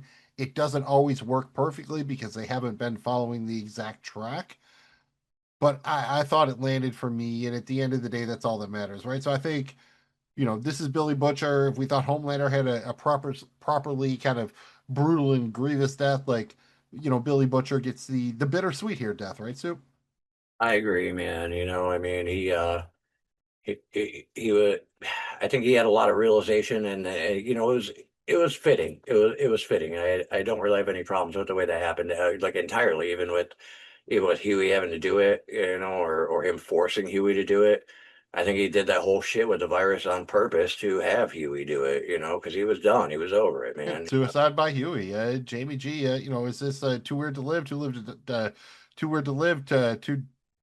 Why am I fucking that up? Jamie G. How did you? Jamie G. Billy Butcher goes out here. Was it the proper and correct death for our guy? I think so. And I'm not sure he was actually gonna pull that trigger and release the gas anyways. So I kind of liked how they did it here. It was a little weird to go back to Lenny as much. I think, I've always kind of considered the motivating factor for Butcher in all things was Becca, but I guess it works with Lenny and just kind of comparing him to Huey and trying to find a way for him to express love for Huey, I guess. But other than that, I'm good with it, man. I thought it was a good like final death scene for Butcher, I guess.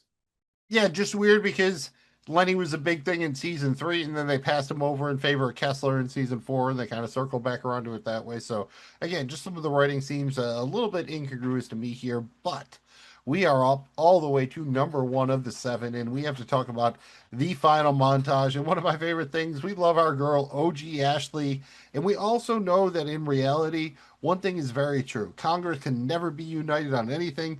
But in this show, after what happens to Homelander, Congress unanimously impeaches OG Ashley. She's out. She looks to be arrested based on what we see. Jamie G, did you like this ending for our girl? I guess like I love her whole like, and no, to answer your questions, I'm not going to resign. I thought that was great. Yeah, to your point, like when was the last time Congress unanimously agreed on anything? I can't even remember it. How many decades are Voting gone? Mariano Rivera to the Hall of Fame. Oh, I'm sorry, that was the Baseball Hall of Fame. But So big deal here. I liked it. I mean, I'm cool with it. We'll see. You know, I don't know if it was the ending I wanted for Ashley, but I guess I can live with it. Zoop, how'd you feel about the ending for our girl here? Yeah, I'd probably have to be right there with right there with what was just said, man. I don't love it, but it kind of makes sense. And I would have hoped that she would have had a little bit more of a I almost wanted Escape her to hatch? be yeah, I almost wanted her to come out a little bit more victorious, after all that she's been through. And she always had kind of like a good side to her, even though she was, in the world that she was in. So yeah, a little bit bummed out, but not. I don't hate it. It does make sense. Well, I feel like Stan Edgar could bring her back at some point. We've seen, how much power he has if he's really had a vault. So shouldn't be that big of a deal if he wants to bring her back in the mix, potentially for maybe a flash forward for the vault rising. One thing that bothers me here, there's a big kind of final scene in the comics with the man from Vought, just kind of loosely what a lot of Stan Edgar is based on. I don't mind that we lose that here, but they went out of their way. We talked about the cigars and that scene where MM found the cigars with Stan Edgar. He told him, if you're ever CEO of Vought again, I'm going to kill you. And now Stan Edgar is CEO of Vought again, and MM doesn't even comment on it. That bothered me a little bit. Jamie G, again, am I nuts here, or should, why say that then if you're going to do this and have him not comment on it? Yeah, I guess it was just a tease to kind of like plant the seed that maybe Stan Edgar would be, but it would have been nice to set up maybe a little spin-off possibility or maybe just something to know that, hey, out there, the boys are still trying. They took the happy route where like, hey, they're just going to go and like live the rest of their lives with their families or whatever, and that's fine too. But I think they chose MM's just done being MM, and now he's just going to be Marvin and be a husband and a father. I mean, that's fair enough. Mr. Milk, if you're nasty, I would have liked maybe a little bit of an homage to the comics where he meets with Stan Edgar and it's like, yo, I still have this virus. If you keep trying to do that, nasty vault shit with the soups and put them in the military or make them police or do whatever, I will release this shit and I will kill you. I think that would have been cool, but ultimately, I don't really mind where they went. Soup, how do you feel kind of about the ending of MM here? He does end up with Ryan as well. They did set that up in season 4 where Butcher asked MM to take care of Ryan. I do wish there was a little bit more setup where, MM was like, hey, Ryan, I know you're not really down with Butcher, but you don't have nobody else. I got a lot of females in my house. I could use your help or something. Did you like the way this turned out with MM? I mean, there could have been a little bit more explanation there, and a little bit more story to it or whatever. But yeah, I think so. Again, it's going more into the everybody's happy kind of ending. Moving forward, going on with their lives kind of shit. Yes, Waynesboro will put it the kind of mega happy ending there. The funeral of Billy Butcher isn't maybe exactly what I expected. I'm not 100% sure that Becca Butcher is actually buried in her grave, but Huey's oration is very apt. I'm sure Butcher is kicking the hell out of the devil in hell. And then Billy Butcher's tombstone, oi, fuck off, you cunts. Soup, is that perfect for Billy Butcher? 100%, dude. I would expect nothing less. Jamie G, is that exactly what should be on his tombstone? Not cheese and pepperoni. It nailed it. It's perfect. But what isn't perfect for me, Huey and Annie talk about going to the topless steakhouse, and we never see any part of that. Again, it's super stupid, but all they had to do was show like an establishing shot of a sign and then like eating a steak at a table with like one chick with some nice breasts walking up to him and serving him the steak. That's it. It would have been like 30 seconds and not cost that much. It bothered me a little bit. In my nuts again here at Soup, or would you have liked to have just, if they're going to the juicy wreck, don't we need to see it? I would have liked to, but I think the idea of they're carrying that on, like they're honoring Butcher in that regard. and that's all we needed. Yeah, I mean, having that scene would have been cool, but I get it. I'm gonna keep that in my head, and I'm gonna make that look like I want it to look in my head. Yeah, I might be a little bit salty because I did predicted that would be the final shot of the series, like way back in season 3. So I really thought I was on one there. Jamie G, are you at all disappointed that we don't get to see them go to the juicy rack? I mean, of course, but I thought it was special that they go and that Huey stuck to his word there. I thought that was that it was a fitting point there. I like that. But yeah, I would have loved to see it, man. That would have been awesome. And speaking of fitting ends, we see that Kimiko adopts that dog that Frenchie pointed out. She goes to Versailles. She's eating a little something there. Soup. What is? Could you tell what Kimiko was eating there? She's having like a croissant or something, or what was she munching on there? Was it something Frenchie recommended? Maybe a beignet. I don't know. Yeah, It could have been a beignet. I can't picture it back in my. I can't picture it in my head right now, but I feel like it is something that they had talked about. Yeah, because she hated all the fancy stuff that Frenchie made, right? Like he wanted to do all that nice stuff, and she really just seemed like wanted her McDonald's fries or whatever. Yeah. Yeah, and I love that she had the dog here and yeah, Marseille is such a beautiful place and it was awesome that she was able to be there, man. I'm happy for Kamiko. And I'm always there for some bread. I did enjoy in this ending. We get Robert Singer. He's president again. He calls Huey, and he's like, asking Huey to be the new head of the Bureau of Superhuman Affairs. And Huey says one very, very, very wise word of advice. But I'm going to skip all the dick tickling, all right? I certainly wouldn't want the president to tickle my dick, sir. I thought that was a very kind of a fun note to go out on. But I am not sure. Jamie G, is it kind of weird that Huey and Annie are going to name their unborn daughter after Huey's dead girlfriend? Is that a nice kind of circle of life, perfect closure here, or is that a little weird? It's a little weird, I'm not gonna lie, but I guess if it wasn't for that, they would have never have met and they would never have been together or gone through what they did. So I guess it's somewhat fitting. What do you think, Soup? Is it kind of cool? Like, I mean, that's, Yeah. Andy's being kind of nice here, right? Letting Huey name the child after his girlfriend, although dead, ex-girlfriend, but dead. Yeah, I mean, if she were still alive, that might be a little bit weirder, and I mean, maybe a little weird, but actually, it makes fucking perfect sense because it was the catalyst that spawned all this to happen. I mean, it's none of these events would have taken place had she not had that incident at the beginning. In episode 1 with the A Train and shit. So.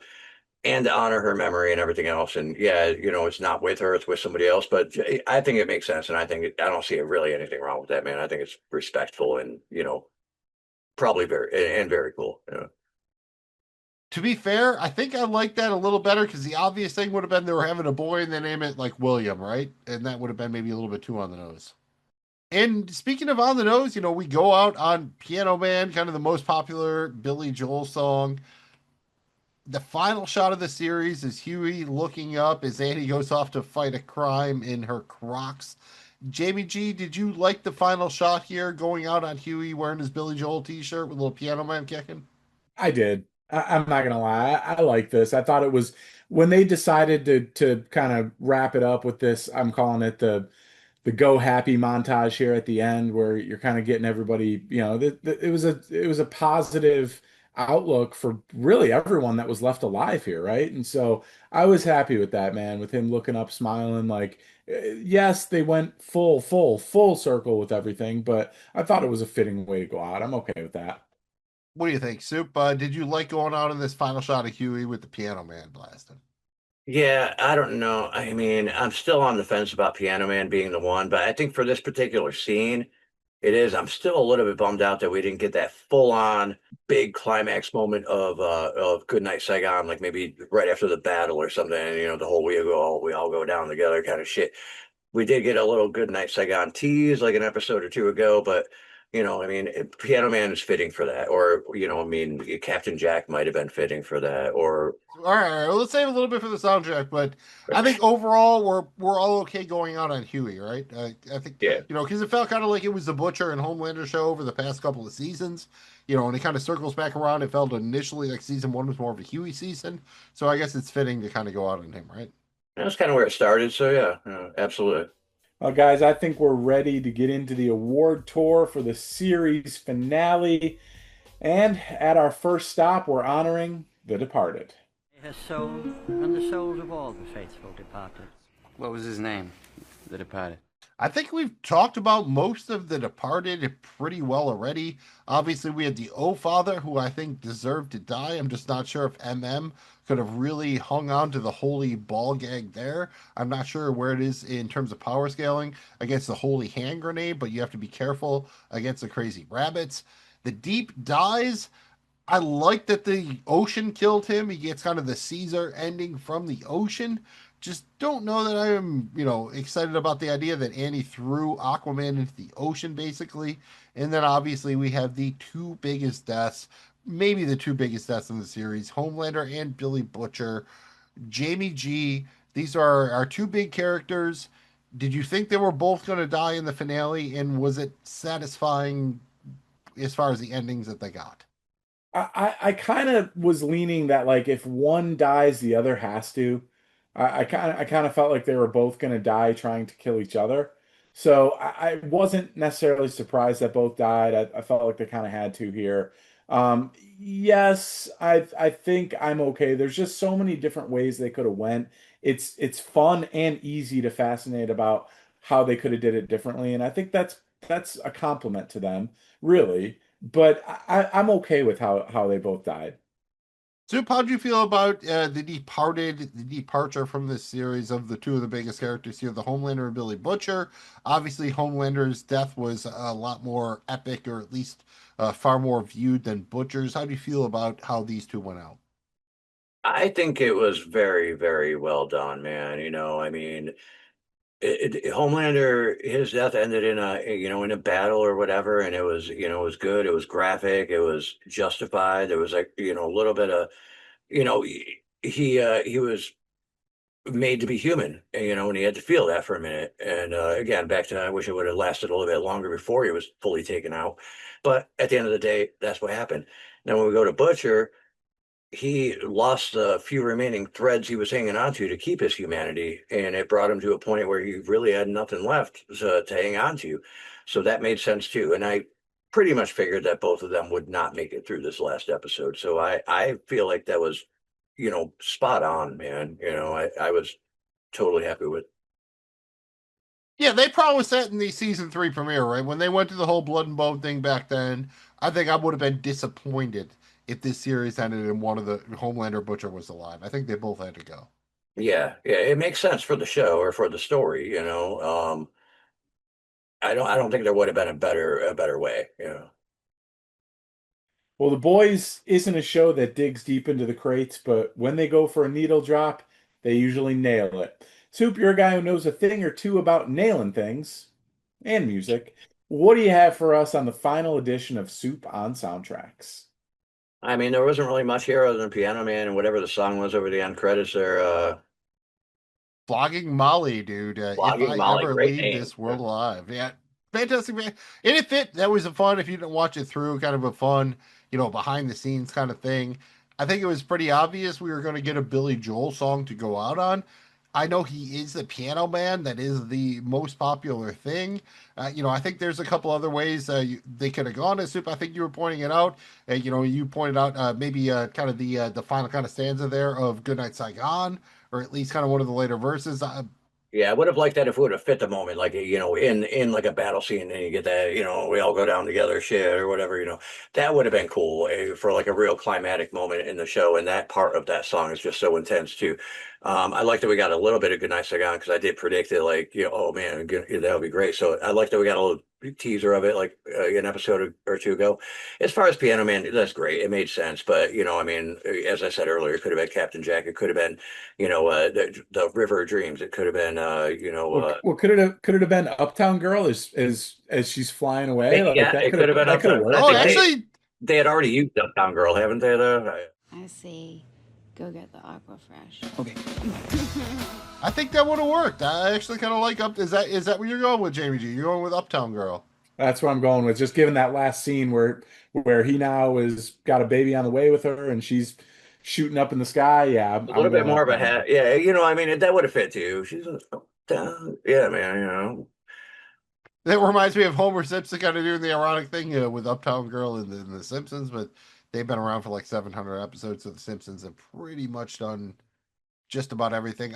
I might have gone a little down Easter Alexa in there, but I like what Soup's putting down there with the Goodnight Saigon. I wanted a little bit more from that. That is one of my favorite Billy Joel tracks. I think it could have worked either way, but I guess using Billy Joel works, right? At the end of the day, he's got enough to choose from. You can always find a Billy Joel track that'll help your show go on. Got a pretty extensive library, man.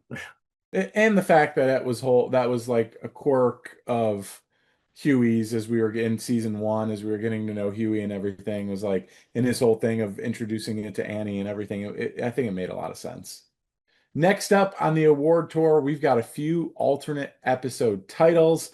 Mills, is Blood and Bone just a reference to that scene between Butcher and Homelander in season three, or is it something from the comics?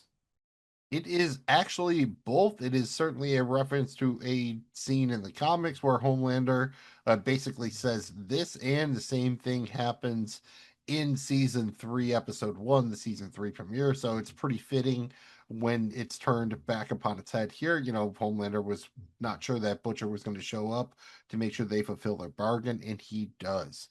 As far as the bargain of some alternate episode titles here, we have a couple of fun ones. I think Blood in Bone is fairly fitting, but if we're going to go with a couple alts, I have some options, starting with Never Meet Your Heroes. This was a fun one between Starlight and Marie, but I think it makes sense, especially because Homelander was the ultimate hero when we met him in the pilot. Then we have Off the Leash. I think obviously, finally, everyone gets to be off the leash. No holds barred, anybody could die. Next up, we have no fresh starts. There are no fresh starts here. This is the finale. Even if Vault Rising picks up after this, they have to deal with whatever happened here. No fresh starts. And it's not the first coming as much as Homelander would like it be. It's the second coming. I think this would be an interesting one. It's a decent double entendre, and it fits into the religious themes of the season. Then we have God of the Ashes. I'm not sure that the whole world went to ashes. I think this would have leaned a little bit more into the scorched earth thing, but if I saw this title, I would have thought Homelander was going to fuck some shit up in the finale. And then finally, the one that maybe hits closest to the heart, Hurts to Be Human. It could go almost any way considering the conflict between the Supes and the humans here, but given the context in which that Huey says it to Butcher, I think it's probably my favorite. So those are your alternate episode title options. Never Meet Your Heroes, Off the Leash, No Fresh Starts, Second Coming, God of the Ashes, Hurts to Be Human. Soup, I thought about doing a Rob Zombie thing and going with More Human Than Human instead of Hurts to Be Human. But I went with the Hurts. What do you have here? Do you have a favorite one of these? Yeah, I'm going with that. Yours Hurts to Be Human. Before we even mentioned the Rob Zombie thing, I still was going to go with that. And Hurts to Be Human just makes sense for the way this whole thing ended, because that's kind of what they're showing. Right? That's my winner right there. Yeah, and really for both Homelander and Butcher, right? But just to be something different, because I would also go Hurts to Be Human. I think God of the Ashes would have been really interesting and exciting, kind of pre-watching this. You would have been really like, wow, where are they going to go with this, man? Is all that's going to be left ashes? Like that would have been really cool. Yeah, nice kind of pair with like King of Hell, God of the Ashes. I think if you had been talking about those titles going into the season, you'd be very excited. And one thing we're always surprisingly excited about here on Compound B is the fashion. We have fashion by Frenchie. We're not really fashionable guys, but man, this show always comes up with some cool band t-shirts, some cool looks, even if you can only rock them when you're going to a TGI Fridays After Dark event where you have to prove you've been divorced 3 times to get in the door. Jamie G, you are the most fashionable among us. You are the fashionable male. Walk us through Fashion by Frenchie for the series finale. Oh man, one more time here. We always start off Fashion by Frenchie by talking about the T-shirt twins, MM and Huey. And in the finale, MM is taking it way back with a black Grandmaster Flash tee. And not only is he honoring a legend here, not only is he rocking the long sleeve shirt under the short sleeve shirt, but he's rocking a black long sleeve under a black short sleeve. I don't know too many that can pull off stacking the same colors like that, but MM, he that dude. And it must have been a cold one here because Huey never seems to take off his jacket the entire episode. We can see that he's rocking at least three new tees here, two of which are his favorite artists. We get the initial one here with the Bad Company tee, which is really cool. Doesn't seem to fit with the other two, but he's probably ruined after, that shirt's probably destroyed after getting so much blood on it. Perhaps it's for the best for him. It's hard to see, but during the initial celebration and the showdown with Butcher, Huey's rocking a James Taylor All-Stars tee. This is probably a callback to the pilot when Huey told Butcher that its favorite musician was actually James Taylor. String Bean. I'm sorry, that was his nickname. Little trivia there for you guys. But very cool t-shirt here. He also listed Billy Joel as one of his favorites. And since we're going out on the Piano Man, it's only fitting that Huey ends the show wearing a black Billy Joel North American Tour 1978 t-shirt under his jacket, of course, because he must have been cold. The fashion of Frenchie, that's really the inspiration for this bit. And it's only fitting, it's perfect that when we get to see Frenchie in the finale, he is totally maxing out his personal style here. I mean, completely maxing it out. I just don't even know where to start here. Perhaps we should look at his signature pajama pants and combat boots. That's just an awesome look. But then the army surplus jacket with the infinite pockets and straps and just different things going on. Safety Super pins and cool shit, stuff. dude. Mm. Yeah, you got a bunch of accessories there, man. And Frenchie, obviously he gets his t-shirts from a different spot than Huey and MM. He might be getting them from the same place where Charlie Kelly gets his. I mean, who knows here? Maybe we should ask him. Finally, we've got almost nothing from Gen V, but shout out to Emma rocking the red hair. It's a pretty nice look for her. I like that. It's at that point we'll take whatever we can get from Gen V, right? Like, oh look, Emma showed up and she has a new hair color. Yeah, it's bad. Every stop on the award tour, it is great, but I think we might enjoy highlighting our favorite quotes the most. JBG, this was an extremely tough one. Here, I will give it up for our Gen V characters. They managed to come in and give us a couple of good options here. This really came down to two. I wanted to go with something from the deep, and I thought that, man, I could go with the deep saying like, oh, I'm his right-hand bro. He'll piss on me whenever I want. But that was a little bit too on the nose. Instead, I just want to go with the quote when Annie asked the deep to take responsibility for his actions for once. You ruined your own life. You're not a fucking baby. For once, take some responsibility for yourself. No! That is the most memeable shit here. Like, literally, everyone just like, don't be an asshole. Take responsibility for yourself. The idea that the deep has gone so far, he's in too deep. He is just like, no, I cannot even take responsibility for myself. That is a bridge too far. That is my favorite quote. Jamie G, how about yourself? Bunch of good options here for the series finale. Blood and Bone, favorite quote. There were so many to choose from. I'm going to go with our guy Huey here with a little bit of a serious one here. You might have a broken fucking heart, but you have one. You are not a monster, Butcher. It just hurts to be human.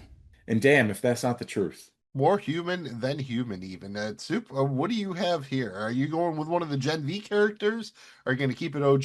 I'm going to go with one of the Gen V characters because I was just so happy to see the presence of this character for even the split second of a moment or short moment that was there. It was a nice little surprise. So nothing very profound and meaningful like Jamie G's quote there, although that was probably one of the better quotes of the episode, kind of wraps it all up there, But, in style of Soup and me loving the character Emma from Gen V, her quote. Save them from the guy whose hog they were drooling to suck literally yesterday. I bet Homelander has a weird dick. I mean, that just spells it all out right there. And he probably does. I mean, he's probably got a really weird dick, man, so. I just wish he groveled so much he should have just offered to show it.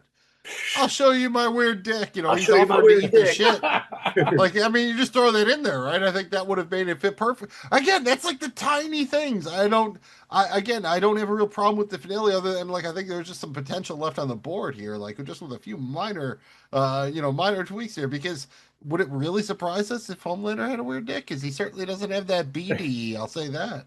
Pretty sure he probably does have a weird. I bet you she's Yeah, right. there is no big dick energy from Homelander. There's no even like moderate dick energy from Homelander. There is just Yeah. WDE, weird dick Weird energy. dick energy. Weird dick energy. WD all the way up and down, dude. That's all the man has. That and he drinks, he's bathing in titty milk. I think that would be a warning sign.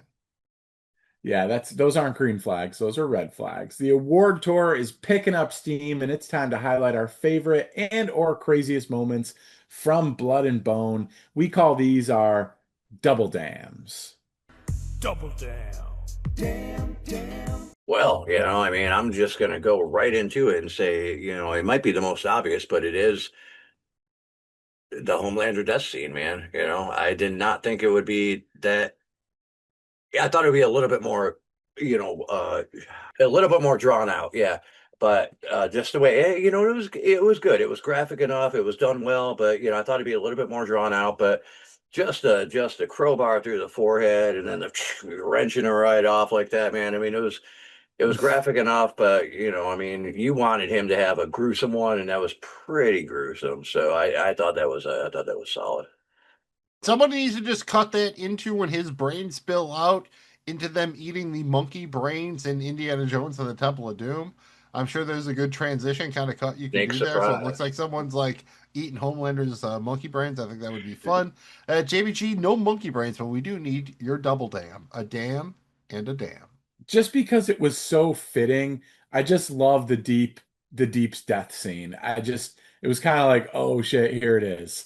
Because as soon as he goes in the water, it's happening. And yeah, we know there's maybe some plot holes with how, they didn't let us know Annie knew and Starlight purposely put him there. That would make it a lot more meaningful or make more sense at least. But I just thought this was so perfectly fitting for the Deep that I had to put it on there.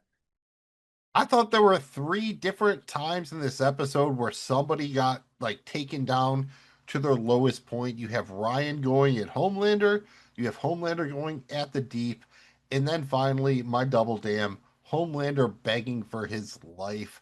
This has been alluded to all season, even throughout the series. Like, what would Homelander be without his powers? Is he not just the softest, weakest boy? And he proves that almost immediately. So while it would have been nice to there be like, oh, the old father secretly manipulating him or something like that, and no, it was not more complex than that. Homelander just really is the softest, weakest boy, and I did a double dam. And That is double dam worthy. You cannot win a championship without a great bench. So next up on the award tour, we have our very special supporting players. These are our favorite characters from the episode who are not in the main cast. So, Soup, so far you've gone with Love Sausage, Rock Hard, Stan Edgar, Rick, Terror, because he's just the bestest boy, the Legend, and Xander the Shark. Who is your very special supporting player for the series finale? Not a whole lot to choose from this episode. No. A lot of it was main cast, but out of a nice little surprise, sticking with my quote of the season, I'm going with Emma. It was just nice to see her, man. I totally agree. It was nice to see her, and she had a great one-liner in there. Look, I've had a decent amount of overlap with the Soupdeucer. I've gone with Love Sausage, Rock Hard, Stan Edgar, Rick, Seth Rogen, The Legend, and Kessler. This week, I'm going to go with Jordan. I thought she also had a great one-liner there, and it was nice to see her. I just think that cast is good. We didn't get enough of them. I'm going with Jordan here.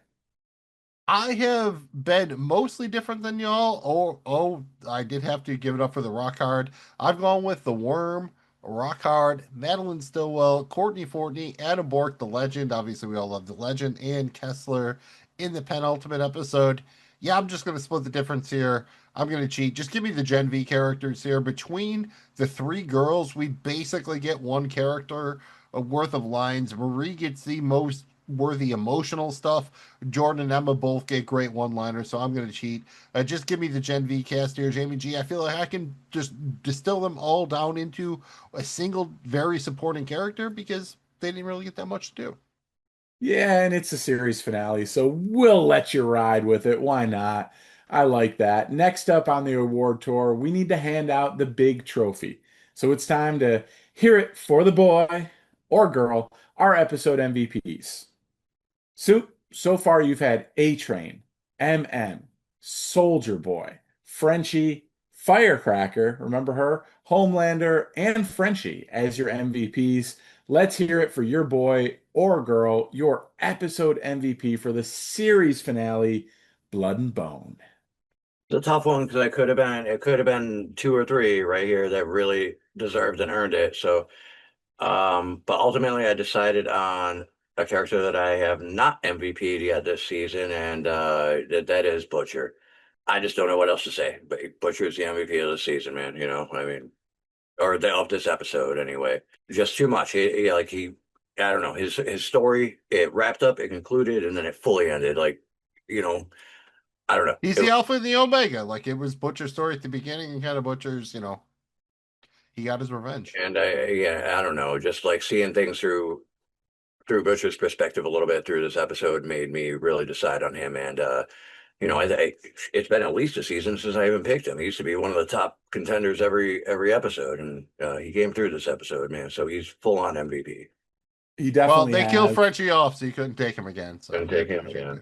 Well, no, he was in there. He could have. Yeah, you could have, but. Butcher.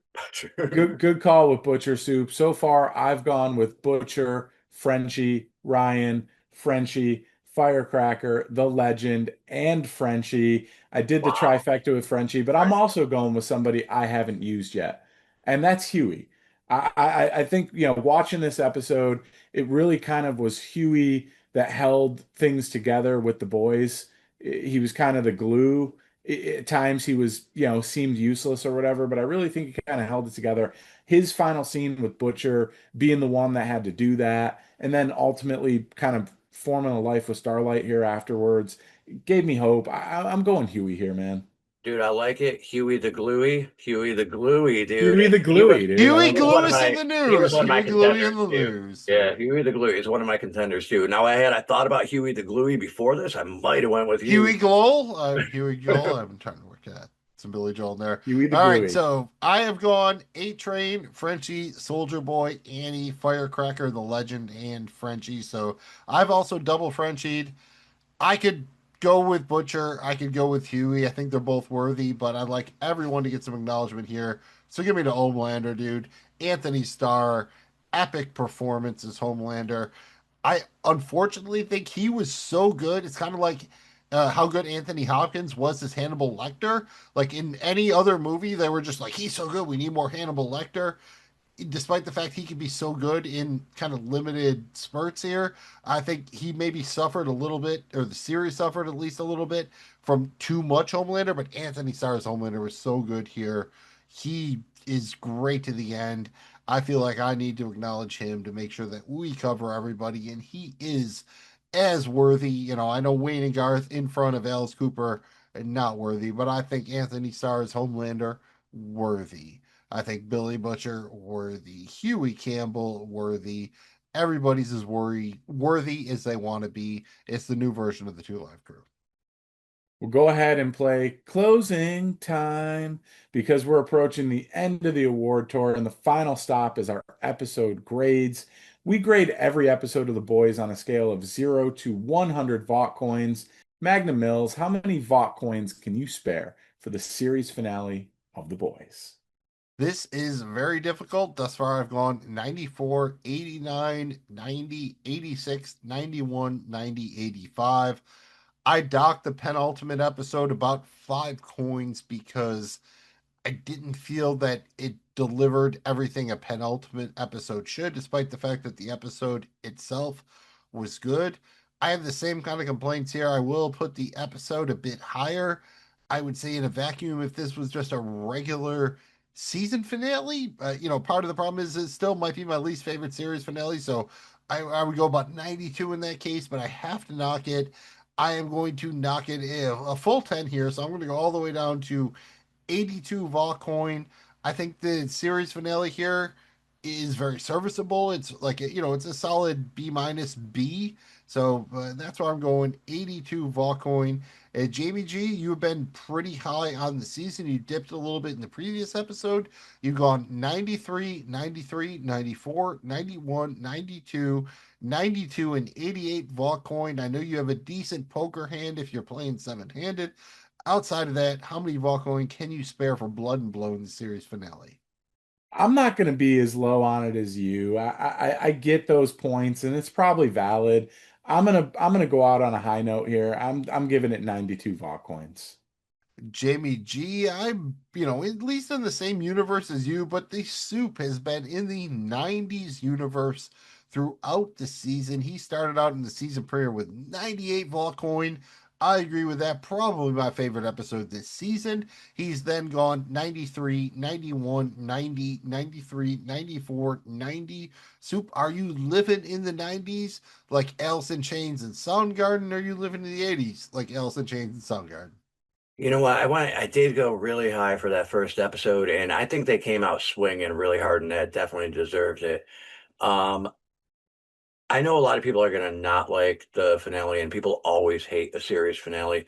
I like the way this ended. I think it answered some shit. It tied up loose ends. It didn't really leave me hanging to the point where I was frustrated and pissed off about it.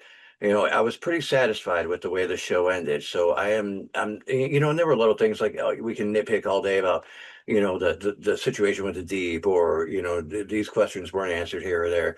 But or the Gen V shit, but that's over as a whole. That's not really just this episode. So just this episode, the way of tying up a series, I'm gonna stick pretty close to where I'm at, man. I'm going.